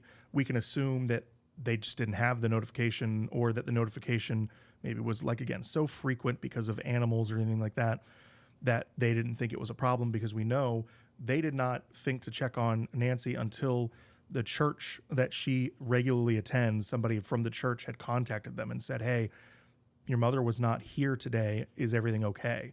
And that is when all of this began. Okay, Josh, if there's a flashlight in his mouth, at some point maybe they had to take it out, leaving DNA on the glove, potentially transferring it to a doorknob, a table, etc. Again, we've heard different things about DNA here. We don't know whether or not they have something like that. The last press conference, they said the only DNA that they had tested that really came back, they could attribute to anybody, or that felt relevant, was Nancy's, and that was the blood on the front door area. But again, certainly something to be considered that I'm sure they are considering. Samantha saying the Apple Watch would probably still be connected by the time they leave. Again, the Apple Watch and the phone were left behind. In fact, we know when they got out of range of the Apple Watch and the phone, because we know when the pacemaker was disconnected. That was in the timeline. 2:27, I think you said previously. Yes, 2:27 a.m. We keep saying 2:27. It was 2:28, but 2:28. Shelly saying, hey, Josh, if Nancy had other cameras, then the FBI may have other images from Google. I think the further we get into that, we don't know that right now. But I think the further we get into this, if they do feel like they have more images that would be relevant to share to the public, they will. At this point, just being honest, I don't know what images you could have elsewhere that, given this person's attire, would grant you any identifying features further than what we have here, because we have a full body shot. We have what this person was wearing, presumably. You have eyes, you have, the nose and the mouth, so to speak. I guess you don't technically have the nose, but you have the eyes and the mouth there. I don't know how much more you're going to get, especially given the fact that they are covered from head to toe, wearing gloves, and anything else presumably would give more evidence towards the scene of the crime, and we talked about how they may not, they may be efforting not to do so at this point. Somebody had asked if we've had the footage of the individual walking up to the door. It's not in the current rotation, but I do have it here. This is from the FBI director's Instagram. Oh, sorry, not Instagram, X post, where they are walking up hunched over. That I had seen somebody on our TikTok asking for the video. This is the video here. It's fairly short. Apparently this happened right before the other video that we have shown today. And so actually this is important because this answers that question of when does the flashlight It does there. see, you see the flashlight right there at the beginning. So it seems like they had it in their mouth from the very start here. Some people again talking about maybe at the knuckle. I am curious about this again. If there's a hole on the knuckle of the glove. Let me go back to give me one moment. I gotta just switch over. Here we go to our footage that I can manipulate a little bit easier. And so at the knuckle of the glove is what we're looking for. Is this on which hand? So we're seeing here, right? This is an individual raising their hand here. Doesn't seem to be a hole on this part of the knuckle here. So let's keep going. Someone asking, In is fact, there... you know what? Let me slow it down even. I'm going to see if I can get it to just 0.25 speed. I don't see... I'm just going to back it up a tiny bit right there. I don't see any hole on this knuckle either. And again, sometimes with cameras like this, a frame can drop and it can look like there is something that isn't actually there. So that's an important thing to note as well. And I know people said once the plants were in the hand, let's go back to that moment here. So fast forwarding a little bit, here's the plant. Okay, can't see the knuckle here. Nothing there. Sarah's saying the left hand when the plant is in hand.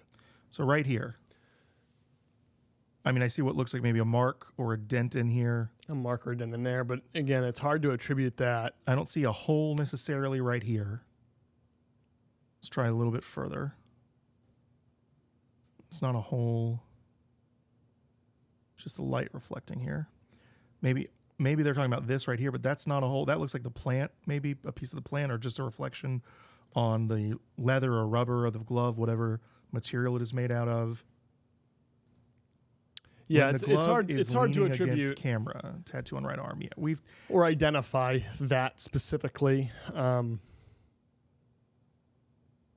Maybe go back. You also might be seeing a part of the plant, that might come out in between a knuckle or something like that. That because it's a different color, it might appear to be a hole or displacement of the glove. In reality, nothing there looked like a hole to me. Sarah's saying the palm knuckles, but now that we play it slower, thinking it's a leaf. So yeah, that's what we talk about. I didn't see anything that looked specifically like a hole in the glove to me, anyway. Reading some more again. Hashtag Hey Josh. Hashtag Hey Garrett. Again, talking about the flashlight on his mouth. The reason this could 100% be a bite light. What gets me is bite lights are kind of like yay big. I played flashlight tag growing up with these little bite lights. You would have to have that whole thing basically in his mouth because we can see there's at least at one point in the beginning of this video, his lips mouth are closed. And there's nothing being shown. I wonder if they have smaller bite lights. Let me go check. Yeah, that's why I lean towards like a pen light cap.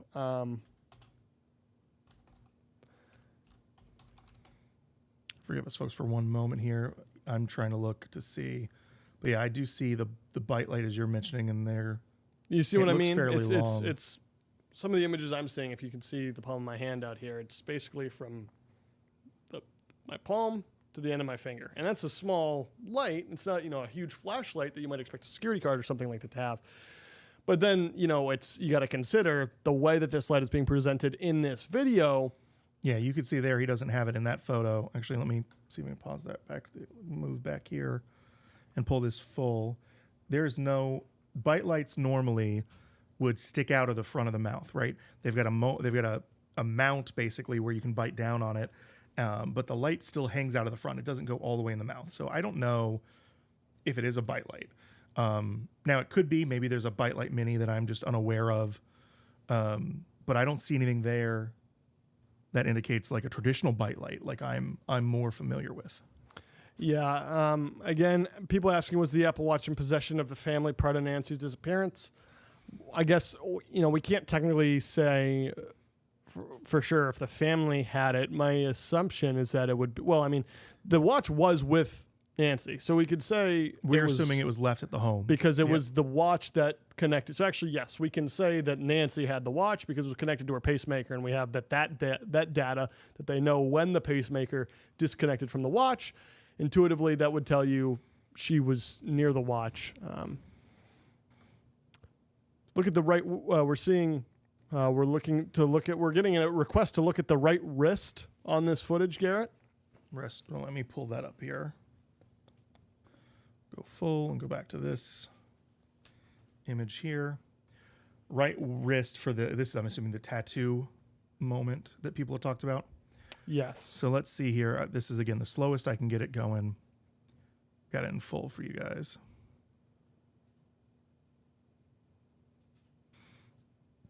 So I don't see anything here. That looks like part of the glove and obviously part of the jacket. So nothing in this part. Let's see if I go forward a little bit. And now I'm seeing a couple comments just back on this light. Something like a micro light. I just Googled a micro light, and that would make much more sense to me. A keychain light. So here's the wrist again. This just looks like part of the glove to me. I don't see a tattoo here as I'm staring at this photo here. Let's move it a little bit forward. But yeah, that all still looks like part of the glove.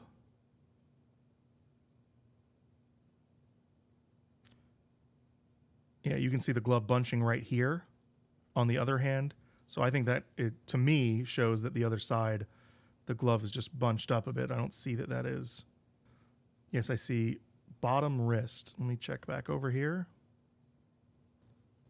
I think it's hard to see something that would be attributable to a tattoo. It's on right wrist. Okay, so this is the right wrist right here. Bottom wrist. I'm assuming they're talking about this right here, this piece here. To me, that just looks like bunching of the leather or rubber that these gloves are. It does not look like a tattoo to me. Now, yeah, I don't see any reason to think that's anything other than the glove, because you can see the bunching here. You can see the bunching on the other wrist as well. It does not seem to me to be at least not definitively anything other than just you can it would see also it here be an too. abrupt area for that glove to end. Yes. And you can see here, again, on this wrist on the bottom of your screen, that's the left wrist. It's bunching. It's just a bunching of the fabric. That doesn't seem like a tattoo to me. That seems like bunching of the fabric. But again, these are the things to look for, right? We have the ability now, because the FBI released this footage, to look into things like this. So, we ask you to ask us, what do you want to see? What parts of this stick out to you? What details do you want us to focus on? We've talked about, was there a potential hole maybe in the glove? Didn't see that. It looked like, if anything, it was probably coming from the plant. Again, we've talked about, is this person tattooed? If they are, we don't know. We certainly don't think they're like it to me. I saw another comment again about, once again, going back to the idea of, is this person talking to someone here in this portion of the video? They kind of lift their head here.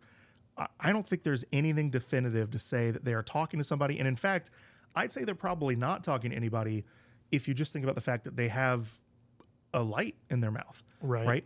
It seems like they just don't have, I'm not saying that they can't, I guess, mumble something to someone, but if they have a light in the mouth that they are using, I don't think that they're talking to anybody here. It looks like maybe they're looking around. If you're sneaking up to the front porch of somebody's home, you're certainly going to try and be a little bit more on alert to say, hey, is somebody around? Could I be spotted by someone? To me, that's what this looks like here. That looks like I've just come down, I've grabbed this plant, and now I'm looking around to see, hey, is anybody else around here? I don't see that as them talking to anyone else. And going a little bit to some of your questions. Again, hashtag Hey Josh, hashtag Hey Garrett to get your question or your comment featured on stream. This is coming from YouTube. Hashtag Hey Josh. I know that they bypassed the security system, removed the Ring doorbell, but was there evidence of forced entry, like a broken lock or something? Garrett, if we can go back to the video that we have from the reporter walking up, This is as much as we know because, again, the sheriff's department, it felt like in the first press conference, they kind of confirmed forced entry. The second one, they walked it back a little bit. And so we don't know. We didn't even know if the blood was on the outside of the house until we got this video. You certainly look at this door, speculating about, does this door look like it is broken into? That's about as much as we have. Yeah, I don't see anything in this video, but again, the video doesn't show the door very well. We do see, of course, right here, this moment where the light is shown to be, or sorry, the ring, or not ring, sorry, the Nest camera is shown to be missing. Doesn't seem to be, and as we mentioned before, Sheriff Nanos basically said, hey, I'm not going to talk about whether it was forced entry or not. That is a detail of the case that we are keeping close to the vest. They didn't really say it that way, but they kind of implied that. So we don't know is unfortunately the answer. Seeing a lot. Real quick, just before we get into further some of these questions, seeing some questions about specific rumors. Every now and then I'll look up one of those and try and see if there's anything behind it. We're not seeing anything that would confirm anything that is mentioned like him. And again, I hesitate to state them out loud. But no, at least from the FBI or from reporters, we don't have a specific rumor that we would confirm to be true. All we know is what we're telling you right now, and what the images and videos that have been released by the FBI. Again, there are some, and we'll see here. There's some interesting images of the search that I might send this over to you, Garrett, because it's from the AP. As we go through this, I'm seeing a frequent theme here being asked, and we can play this video back, but something about this person's leg or knee. Now, on initial viewing, I have not spotted this Let's pull that full for you here to a point where I feel like it would be noticeable. And but again, can we get the comment off real quick here so we can see when he turns around to walk back to try and find the plant. Nothing there immediately makes me think it's a knee injury or anything that could be affecting them. They look like they are moving fine in that piece of footage that we have. Yeah, I'm not sure. I'll start this over again real quick, but I'm not sure there's anything there that convinces me one way or the other. And you know what? Just to be safe, too, I do want to pull up. Oh, that's the wrong one. This is the one I'm looking for here. This is the video of the individual walking up to the front door. This was shared by FBI director following the other footage that we have been looking at today. I mean, certainly moving slowly. Doesn't seem like they are. I mean, to me at least, does not seem to be. Yeah, I'm not seeing much there that I would attribute to. Certainly not go as far as say as a knee injury or something like that.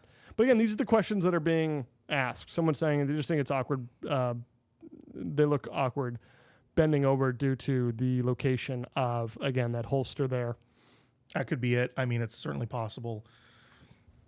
They could be bending over as well because, I mean, the backpack looks very full.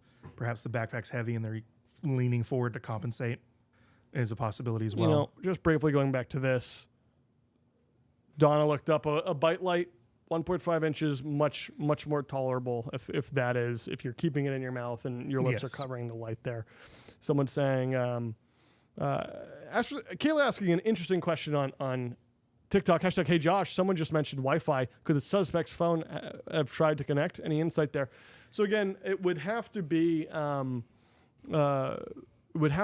that the person had previously been connected to the Wi-Fi for some sort of auto attempt. To my knowledge, phones do not auto connect to Wi-Fi unless maybe you have a particular setting on and there is open Wi-Fi available.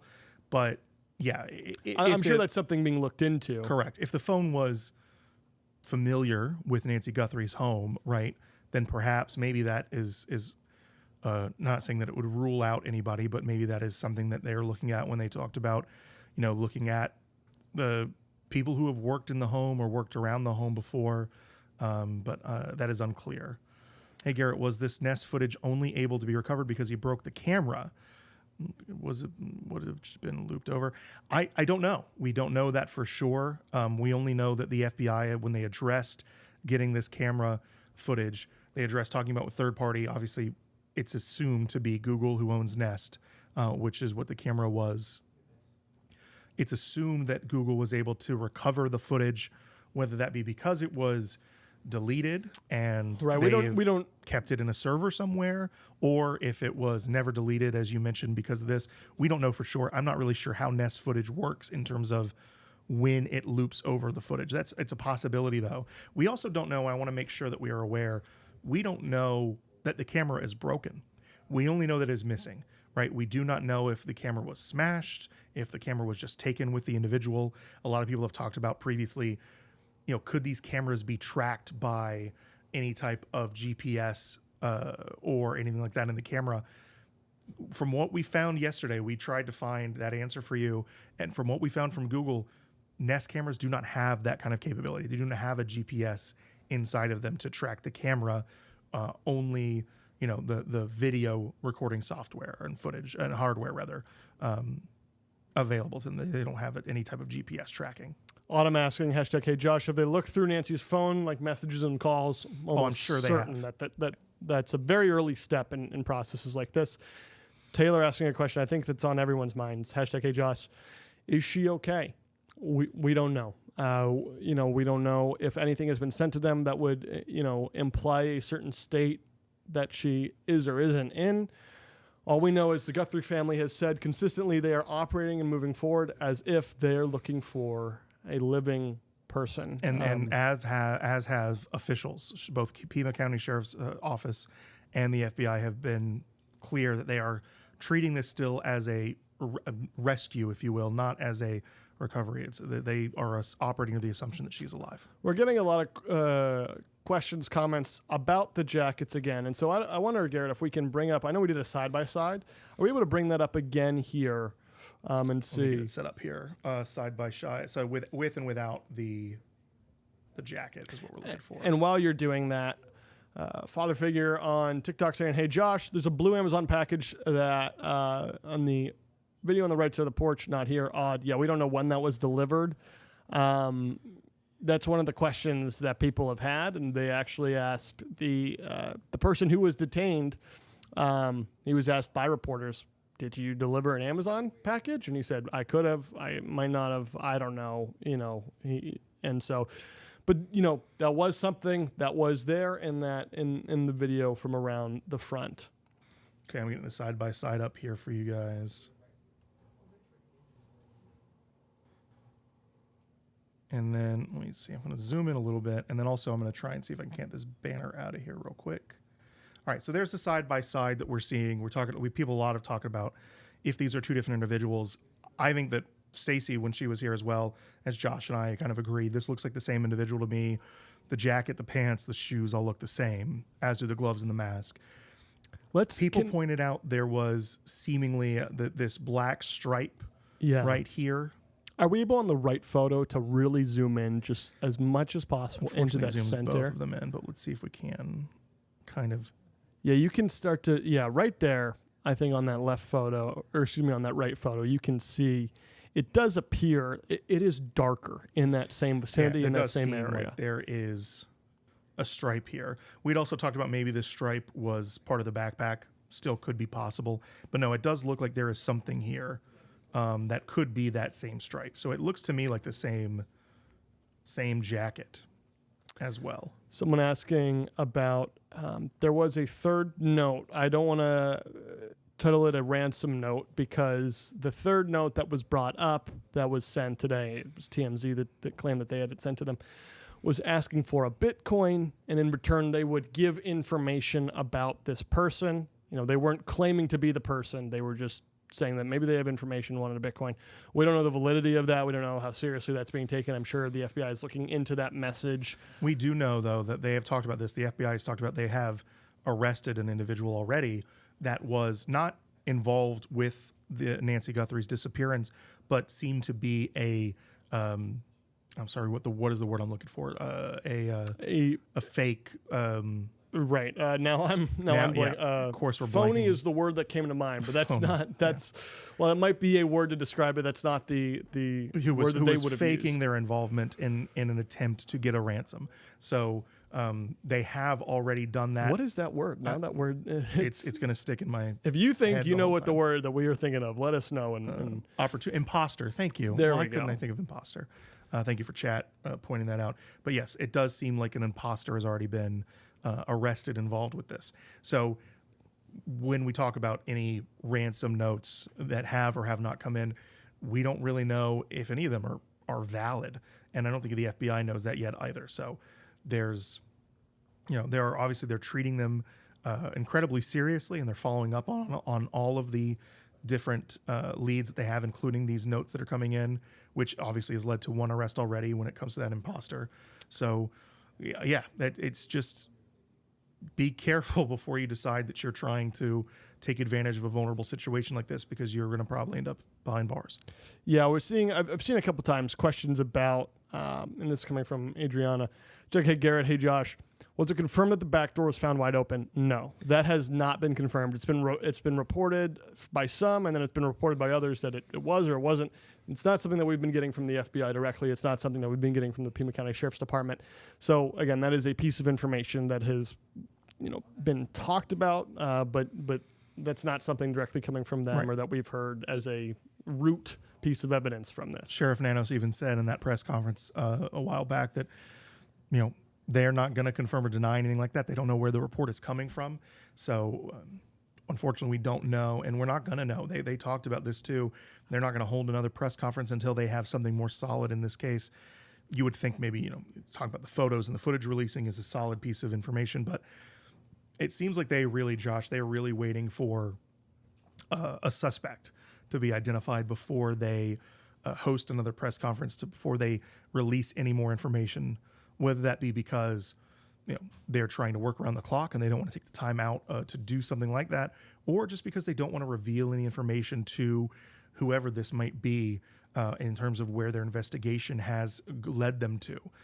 We don't really know, but we do know that we're not going to get another briefing from either the FBI or the sheriff's office until they have something to share. Yeah, Melissa asking, any idea why the Apple Watch would be given to the family when it seems pertinent to the investigation? We don't know that that's the case. We know that the family had the Apple Watch when it was reported, but I would assume that that's probably a piece of evidence that the FBI now has in their possession. Certainly, the family has been completely cooperative this entire time. It has been actively working hard with the FBI. I can't imagine that would be an issue or problematic in any way. And I'm not an investigator, Josh. Obviously, you're not as well. I'm not sure that it is pertinent. I mean, the Apple Watch was left behind. She had taken it off seemingly that night for when she went to bed. And you get the data you can, and then you have the data. Right. I mean, other than the pacemaker disconnecting at the time that it did, which they have that information already, I'm not sure there's anything else the Apple Watch can tell you once that, pacemaker disconnected. Yeah. So I've seen this question a couple times. Hey, Josh, how did they know she had a pacemaker? The family knows the medical, history and you talked about this just a second ago. They looked at the watch, they looked at the phone. If she has a pacemaker that's connected via Bluetooth, which she has, as we have seen the reports, they would have had an app. They would have had information that would have come in, notifications that it was disconnected. Maybe that was the first thing they saw when they looked at the phone or the Apple Watch. So that is probably how they know exactly, we don't know, but the family would have informed them. The phone could have informed them. There's a number of different ways that they could have informed them. We're getting a question about the person who was detained. Question like, do you know what probable cause the police had to detain Carlos? The circumstance around and what we got from the FBI is that detainment was made based on calls, tips that they received on the FBI hotline. And that's all they said. And that was confirmed by them and Pima County. And so they released him. He's out now. It was enough for them to have a warrant to search his mother-in-law's home and for them to take the electronics. I did want to point this out because we looked this up earlier, Josh, that there's a difference between the probable cause needed for an arrest warrant and probable cause warrant needed for a search warrant, right? to be arrested, this individual we know was detained, was questioned, but they were released. They were not arrested. To be arrested, you have to have probable cause, right, that this person was involved. A circumstance, a totality of the circumstance and evidence that points to this individual. Clearly, they didn't have that, or else they would still have the individual in custody. Instead, to get a search warrant, what you need is that there is probable cause that there is something, evidence, or something related to the case that could be on that scene, right, in that home. It doesn't mean that somebody in the home committed the crime. It doesn't mean that somebody in the home is involved in the crime. All that it means is something that could be evidence to the crime is inside of the house. Now, could that be because the individual was, as we mentioned, a delivery driver and delivered something to the home around the time or before or right after that individual went missing, Nancy Guthrie went missing? That could be part of it. That could be probable cause. Could it be because, an individual was running by the home and threw a piece of evidence into the yard? That could also be it. There's a number of different ways that you could have probable cause to want to search a residence or search a property, if you will. Does not mean that probable cause also points to the individual that was detained. We got this question a while ago. I put it kind of in our queue. I just want to, I don't want to skip over it. I think it's an interesting one, and questions people have been having about, who else could have been involved. Is it possible that there could have been on the phone, maybe an earpiece in? Again, these are questions that we don't know because all that we have there is that mask. This question was brought up by Sheena on YouTube. #HeyJosh. Those gloves that are thick and that Harbor Freight sells extra thick nitrile gloves like that, you think they're wearing another pair of gloves under those. This was something that I was curious about before. I thought personally when I watched it the first time, some leather gloves have, along the fingers, leading towards the fingers, I try to get it into the camera here, 3 lines. The seams. That go up there. Yeah. And maybe we can bring this, get rid of this comment, and we can look full, maybe slow again. I know we're giving you multiple things to do over there, but we'll see if there let me pull up this video right here. See if there are seams here. Because again, most of these gloves don't have, the nitrile gloves don't have seams. So pausing right around here. A lot of those seam-looking like things can also just be natural wrinkles that come from wearing these types of gloves. Absolutely. And, another thing, too, as we're looking at this, and actually as we're talking about the doubling up of gloves or whatever the case might be, that is something I wondered, too, is are there 2 masks? Are there 2 jackets to try and maybe obfuscate the build of the individual? Could it be 2 gloves? I don't know that we know definitively based on any of this whether that is the case. For example, I'm going to pause right here, and I want to just look at this lining of the jacket, right? It's very clearly a possibility that this jacket just has some type of lining inside of it that is white, that is sticking out here. But it also could just be that this is 2 different jackets doubled up. It's hard to tell because the footage, it's in black and white. It's a little grainy. It's kind of hard to tell specifically what we're looking at. And so whether these are doubled up gloves, doubled up jackets, we don't really know. And that's questions that the FBI is going to be asking as they're going to go through this. Yeah. And just going through this here, we also, while we have this, we got multiple questions about the eyes. Kayla saying, #HeyGarrett, did you notice how dilated the pupils appear to be? Let's pull it back here. I think that the best shot of the eyes Fitz asking, is right around here. Are we able to get a scan to see if we can identify the eyes of the individual? That is hard to do given the way that the eyes are reflecting the light that appears to be coming from the camera. Yeah, we don't know what color eyes these are. It's hard to tell. There's probably your best look right there at and we can pupil. Even go back to one of those photos too. The photo, or maybe later in the video where he's holding the plant. Mm-hmm. Let me go forward to where the plant is and see if I can't do something similar here. There's right there. Another shot here. Now, you can tell a little bit about eye shape, but again, they're reflected in the eye and the pupils. It's hard to tell a color. Not that you could tell a color anyway. This is a black and white footage, it seems like. Yeah, and again, people have kind of debated this, right? They have debated, is there a mustache or is there another mask underneath this? Is that part of a lining of another mask? It's very hard to tell. And unfortunately, there's nothing definitive, I think. Here we go. Teresa saying, hashtag, hey, Josh, could it be one of those lights you wear around your head that he has under the mask? Again, the light appears to be coming from the mouth area, and we've talked a lot about this light, and so that is kind of where we're leaning. But again, we don't know. Earlier in the footage, in fact, let me pull it forward. Pull it back, rather. Earlier in the footage, you can see very clearly what looks like a mouth right here, right in the corner here. It looks like his mouth is closed right there. And so I don't think that it's a headlamp, right, that is being held in the mouth or anything like that.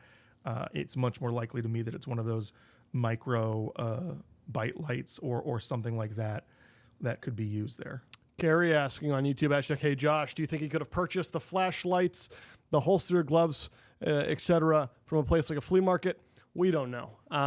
These are questions that people are trying to answer, trying to attribute brands to the certain items that he has. Somebody asking here, hashtag, hey, Josh, hashtag, hey, Garrett, is there a logo on the strap on the backpack? Again, this has been something that's been very hard to identify. It's a very unique looking bag, but it's hard to, because of how reflective it is, clearly identify. And maybe when he turns around here, we'll get some. I'm just kind of going through. View. I don't see a logo. So if we look at the straps here, it doesn't look like a logo up here. Let's try and see how, when they turn around. Right here. You see, it's so blurry. It doesn't seem to me like, let me pull right there, maybe the best look at the backpack. I don't personally see any logos. Yeah, me neither. From what I can tell. Maybe right there, if you go back to where you were. Right here? Right here. If I know we don't have a still of it, I feel like I almost make out some sort of rectangle kind of near the top like right of that here. bag. Yeah, do you see kind of what I'm talking about? Again, A not little bit. nearly enough to identify a logo, though. Yeah, it's possible. I don't see how you could tell from this, though. Anna saying, hashtag, hey, Josh, is this the only footage they were able to get from the cloud? We don't technically know if that's true. This is the only footage that they've released to us, though. And that's kind of the important caveat here. We do know that the footage was, again, it's been a key part of this, not having that Nest subscription. So we do know that this is recovered footage. But again, whether or not there's other footage that they were able to recover, we don't know. This is what we have that they've released to us at this point. Ella saying, body language reads casual, that a single person would be so calm when preparing for a kidnapping, more like a botched robbery. Again, blood drops suggest her being carried out. Again, we don't know. These are questions that are being asked that we're asking. But again, we talked about in a robbery, would you anticipate a backpack looking as full and as stuffed as this appears to be before entry even takes place? Yeah. So there's a part of this comment here I want to address that more looks like a botched robbery. I'm not sure that if you're going to go in and rob somebody, I'm not sure you're bringing in a full backpack. I mean, this person is wearing what looks like a heavy, fully loaded backpack. So if they're robbing somebody of something, they don't really have anything to carry it out with. To me, at least from what we have seen, what we know, it doesn't seem like a botched robbery to me. It seems more like they went in there with the intent of taking Nancy Guthrie out. But again, that is just speculation. We don't really know. All we know is what happened, which is Nancy Guthrie disappeared that night, and that this individual was caught on this Nest camera just about 45 minutes or so before her pacemaker disconnected. Some people bringing up, certain things that it seems to, certain types of backpacks that they look like. I have yet to see one, me personally, online that I feel like looks exactly like the one we have here. But again, if you feel like there's a backpack that you recognize, that you say, wait a second, this looks like, I know I've seen Eddie Bauer, I've seen Under Armour, go to the website, search. If you have the time, if you have the ability to do so, say, okay, let me see if I know I have this image. Are there any Under Armour backpacks that look like this? And if you're able to find it, that's something that would be important to send in, right? Because that's important information. If you can identify the type of bag, maybe you can identify who sold it. Again, things that are important to look into, but it's very hard at times to be able to trace back a sale, especially somebody mentioned, could this have happened at the flea market?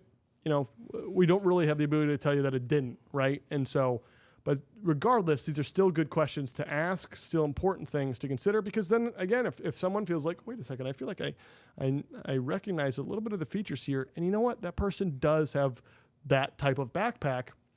These are all details that as they emerge, hopefully will lead to narrowing down onto a suspect and hopefully at some point an arrest here.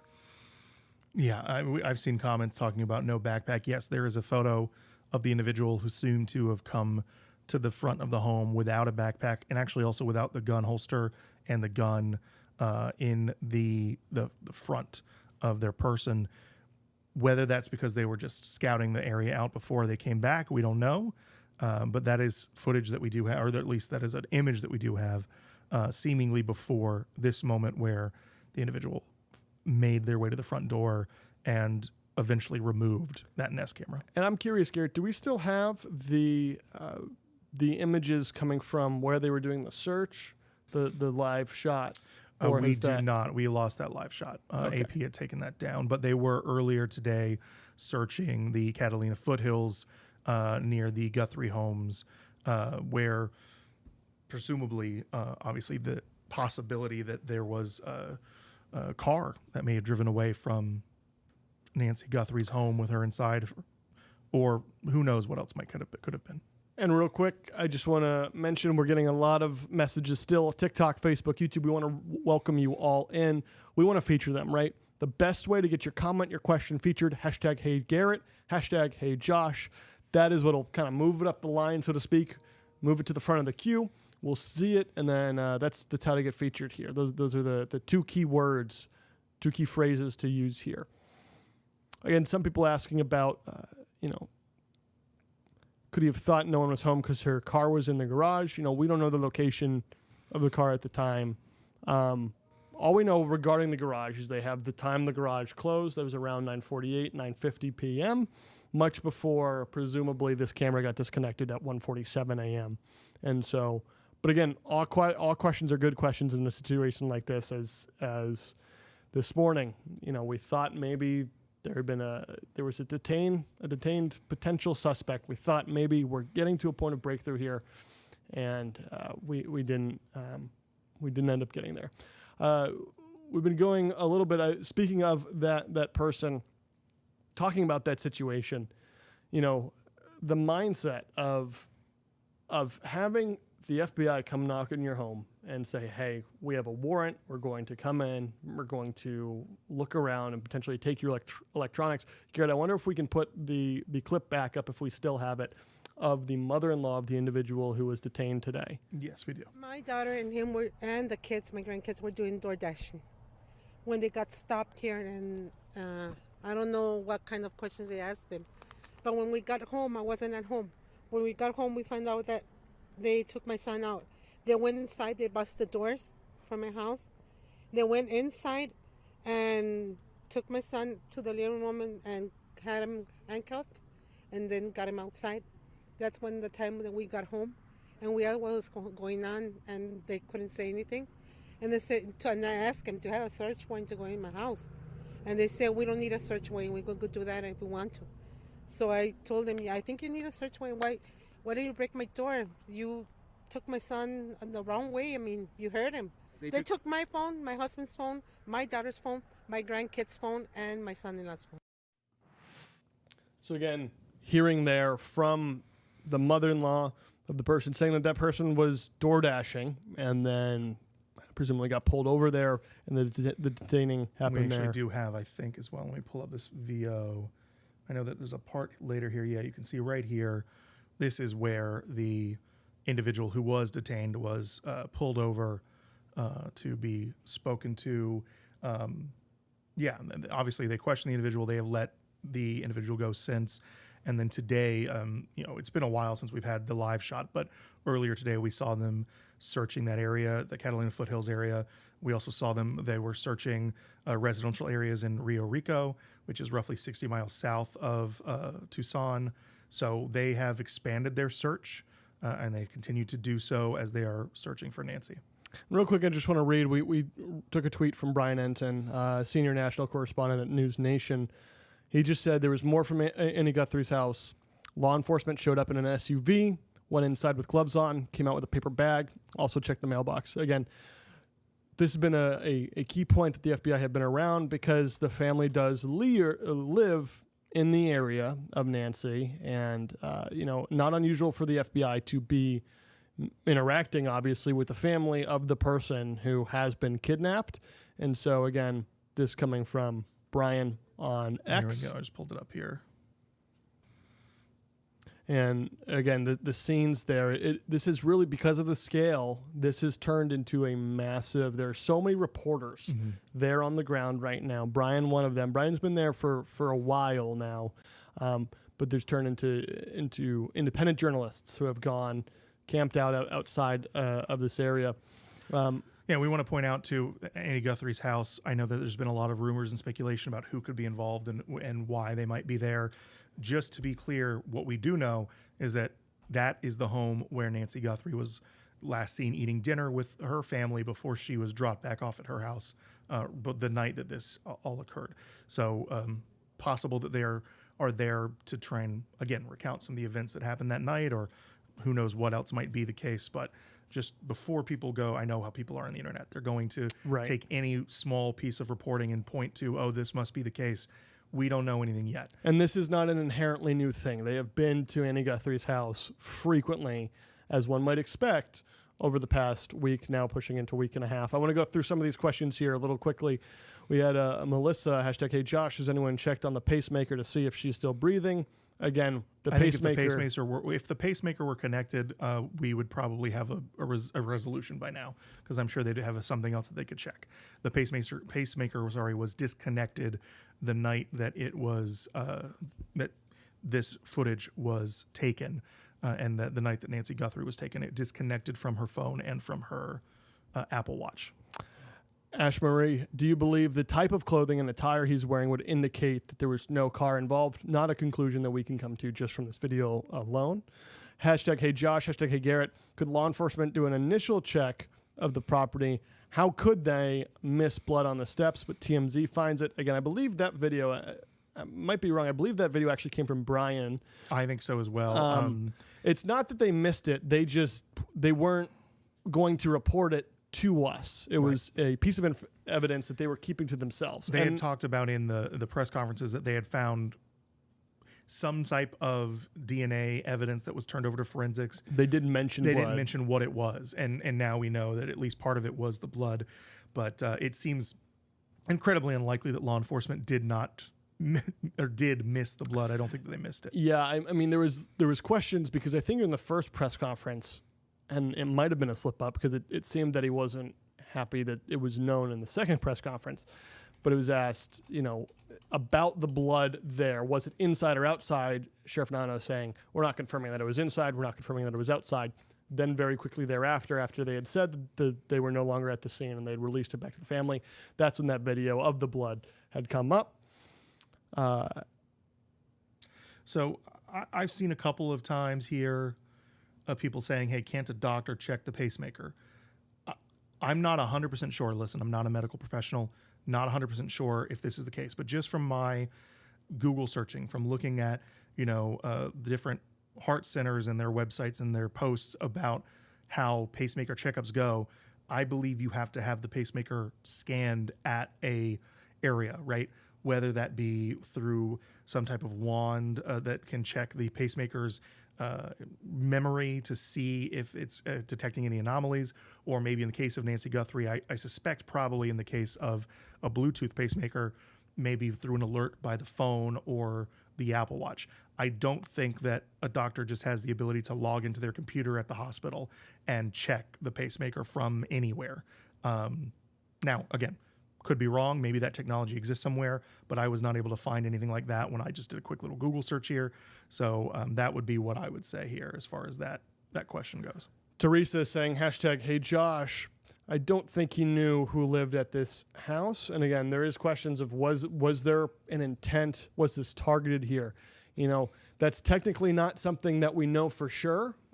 We know that the ransom notes are being treated as if that they are valid, but they're not confirmed to be. And that's an important thing to note. And maybe the ransom note has nothing to do with this, and this was random. Again, at this point, that feels unlikely, but it's certainly a question that's being asked. And again, under that same kind of umbrella, Nicole asking, does it seem like the kidnapper knows Nancy personally? We don't know. We know that they are looking into any possible suspect. That means those who know her, those who don't. But at this point, we just don't have that information.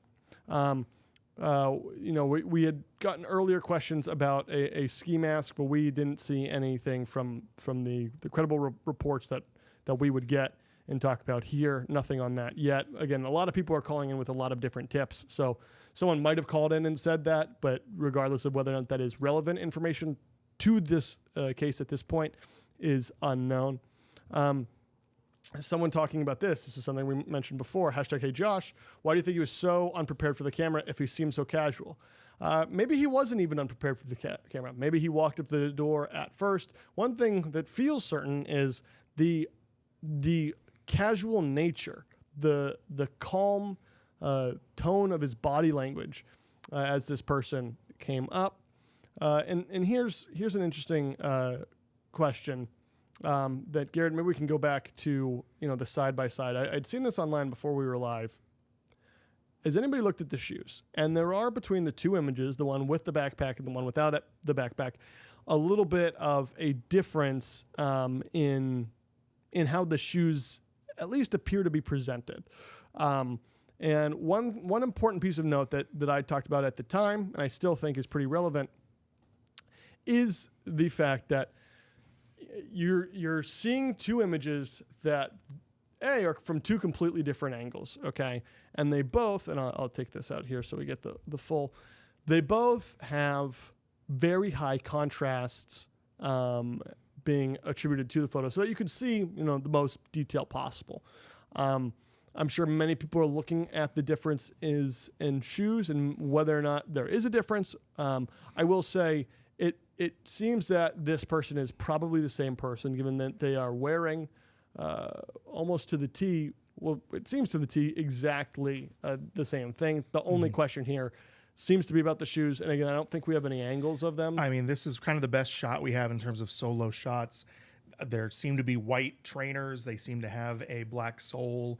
It's very hard to tell. I mean, I know people had talked earlier about maybe a Nike whoosh, if you will, the check mark. I don't see anything like that from the angles that we have currently up here. There's a little bit of black here on maybe the sides of the shoes. Maybe that is something like that, or it could simply just be, I don't know. I mean, it could be an Adidas logo. It could be just the sole of the shoe. It's hard to tell because of how pixelated this photo is, especially from this distance with the shoes here. And I want to read real quick. And actually, as we do this, Garrett, I'm going to send this over to you because there's an interesting image here that I think is helpful.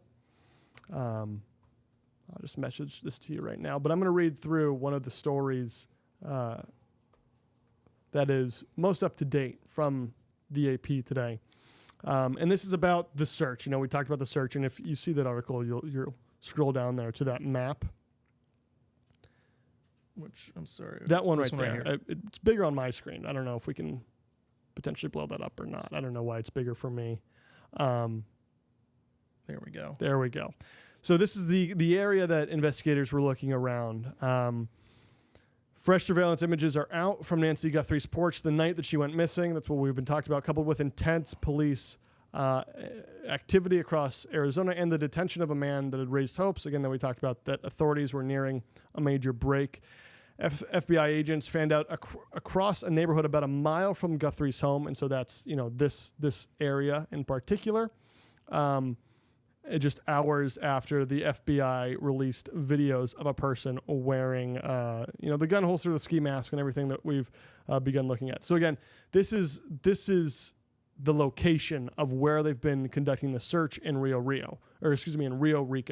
Rio Rico is where the home of the person who was detained was, his mother-in-law. And again, we went to that video as well. So again, just to provide a little context from a map perspective, Tucson is above there. Rio Rico, even closer to the border there in Arizona today. And so anyway, just wanted to show you guys that particular map, because I think seeing stuff like that can be helpful and can bring a little bit of context into situations like this. Again, hashtag Hey Josh, hashtag Hey Garrett to get your comment featured. I saw comments as well talking about how Rio Rico is not the foothills. It's not Catalina foothills. We are aware of that, but they were also searching in that area today. They have just expanded their search. So they are searching in multiple areas as we have mentioned. And as an article stated, I mean, you can't express the scope that this has turned into. Literally hundreds of agents, and local and federal both, working together tirelessly to find anything that might be able to bring Nancy home, to bring any sort of light on this investigation. I mean, it's funny. It's not funny, but it's interesting that we've had this footage out for what feels like a long time now. We're now on to basically day 2 of having this released. And we thought maybe there would have been a breakthrough this morning, and now we're back in a very similar spot as we were just 24 hours ago after this footage was released. And so any information that you feel like you may have, again, and this was what Savannah said, this is what the rest of the Guthrie said, this is what the police have consistently said. Any information that you feel like may be relevant, pertinent, helpful. We got questions about the backpack, right? So you see the backpack and you recognize, wait a second, maybe I had that backpack. What brand was the backpack that I had? Was that an Under Armour? Was that a Nike? Was that, Carhartt or something like that? That's important information. Then you could do a little bit of your own research. Say, okay, I feel like I have my own personal lead here. Can I find the type of backpack that was? If you're able to, that's the type of thing to send in to the FBI, to send into the Pima County Sheriff's Department here. Someone saying that they feel like they recognize the military holster. If you're able to take that lead that you feel like you have and find more information about it, that's, again, something that would feel relevant to send in. This is not them asking you to stop sending in information. No, they've consistently said, if you have something that can help this case, please send it in. Do not hesitate to talk with us about that. Alana saying, hashtag Hey Josh, if they said what gender that they think it is, again, as far as suspects go or anything like this, they didn't attribute that to the specific individual here. There's a lot of assumptions being made given the way this person presents, facial hair that seems to be there, stature, the type of clothing. But again, specifically, no, the FBI or the Pima County Sheriff's Department has not come out with that type of information. Someone mentioning, I live here. People usually search in the foothills by horseback due to snakes and reptiles. Yeah, it's again, these are all factors here just to kind of put the context into how big this case is and how many different things there are to consider. I mean, this cannot be an easy search at all.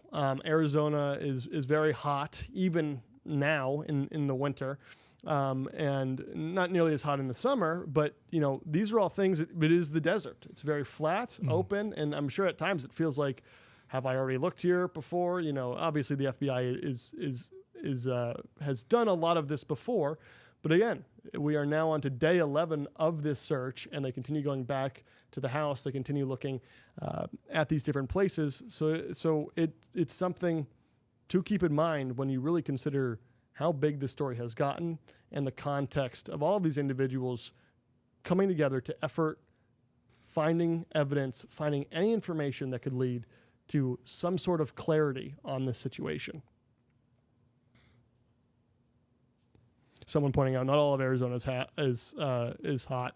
That is good on catching me there. There are parts of Arizona that do get snow. Again, though, as we read your comments here, as we begin to wrap this stream up, I want to point you to WFLA.com. That's the place that you want to be, because as soon as we get information, we're putting it there, and that's where to go to get the latest breaking information, not just on Nancy Guthrie, but anything local news here in Florida or national news as well. You can also find us on the WFLA streaming app, which is available on Apple TV, Samsung TV, Fire TV, Roku, as well as WFLA.com. We will have all of the newscasts there as well. If anything is breaking or any information becomes available to us, obviously we'll have it there as well for you. All right. We want to thank everybody so much for being here. Again, if you have information, please send it in. Don't be shy about doing that because they are literally asking you to do so. And again, if anything breaks, we will be right here to bring it to you. Everybody, take care. Thanks so much.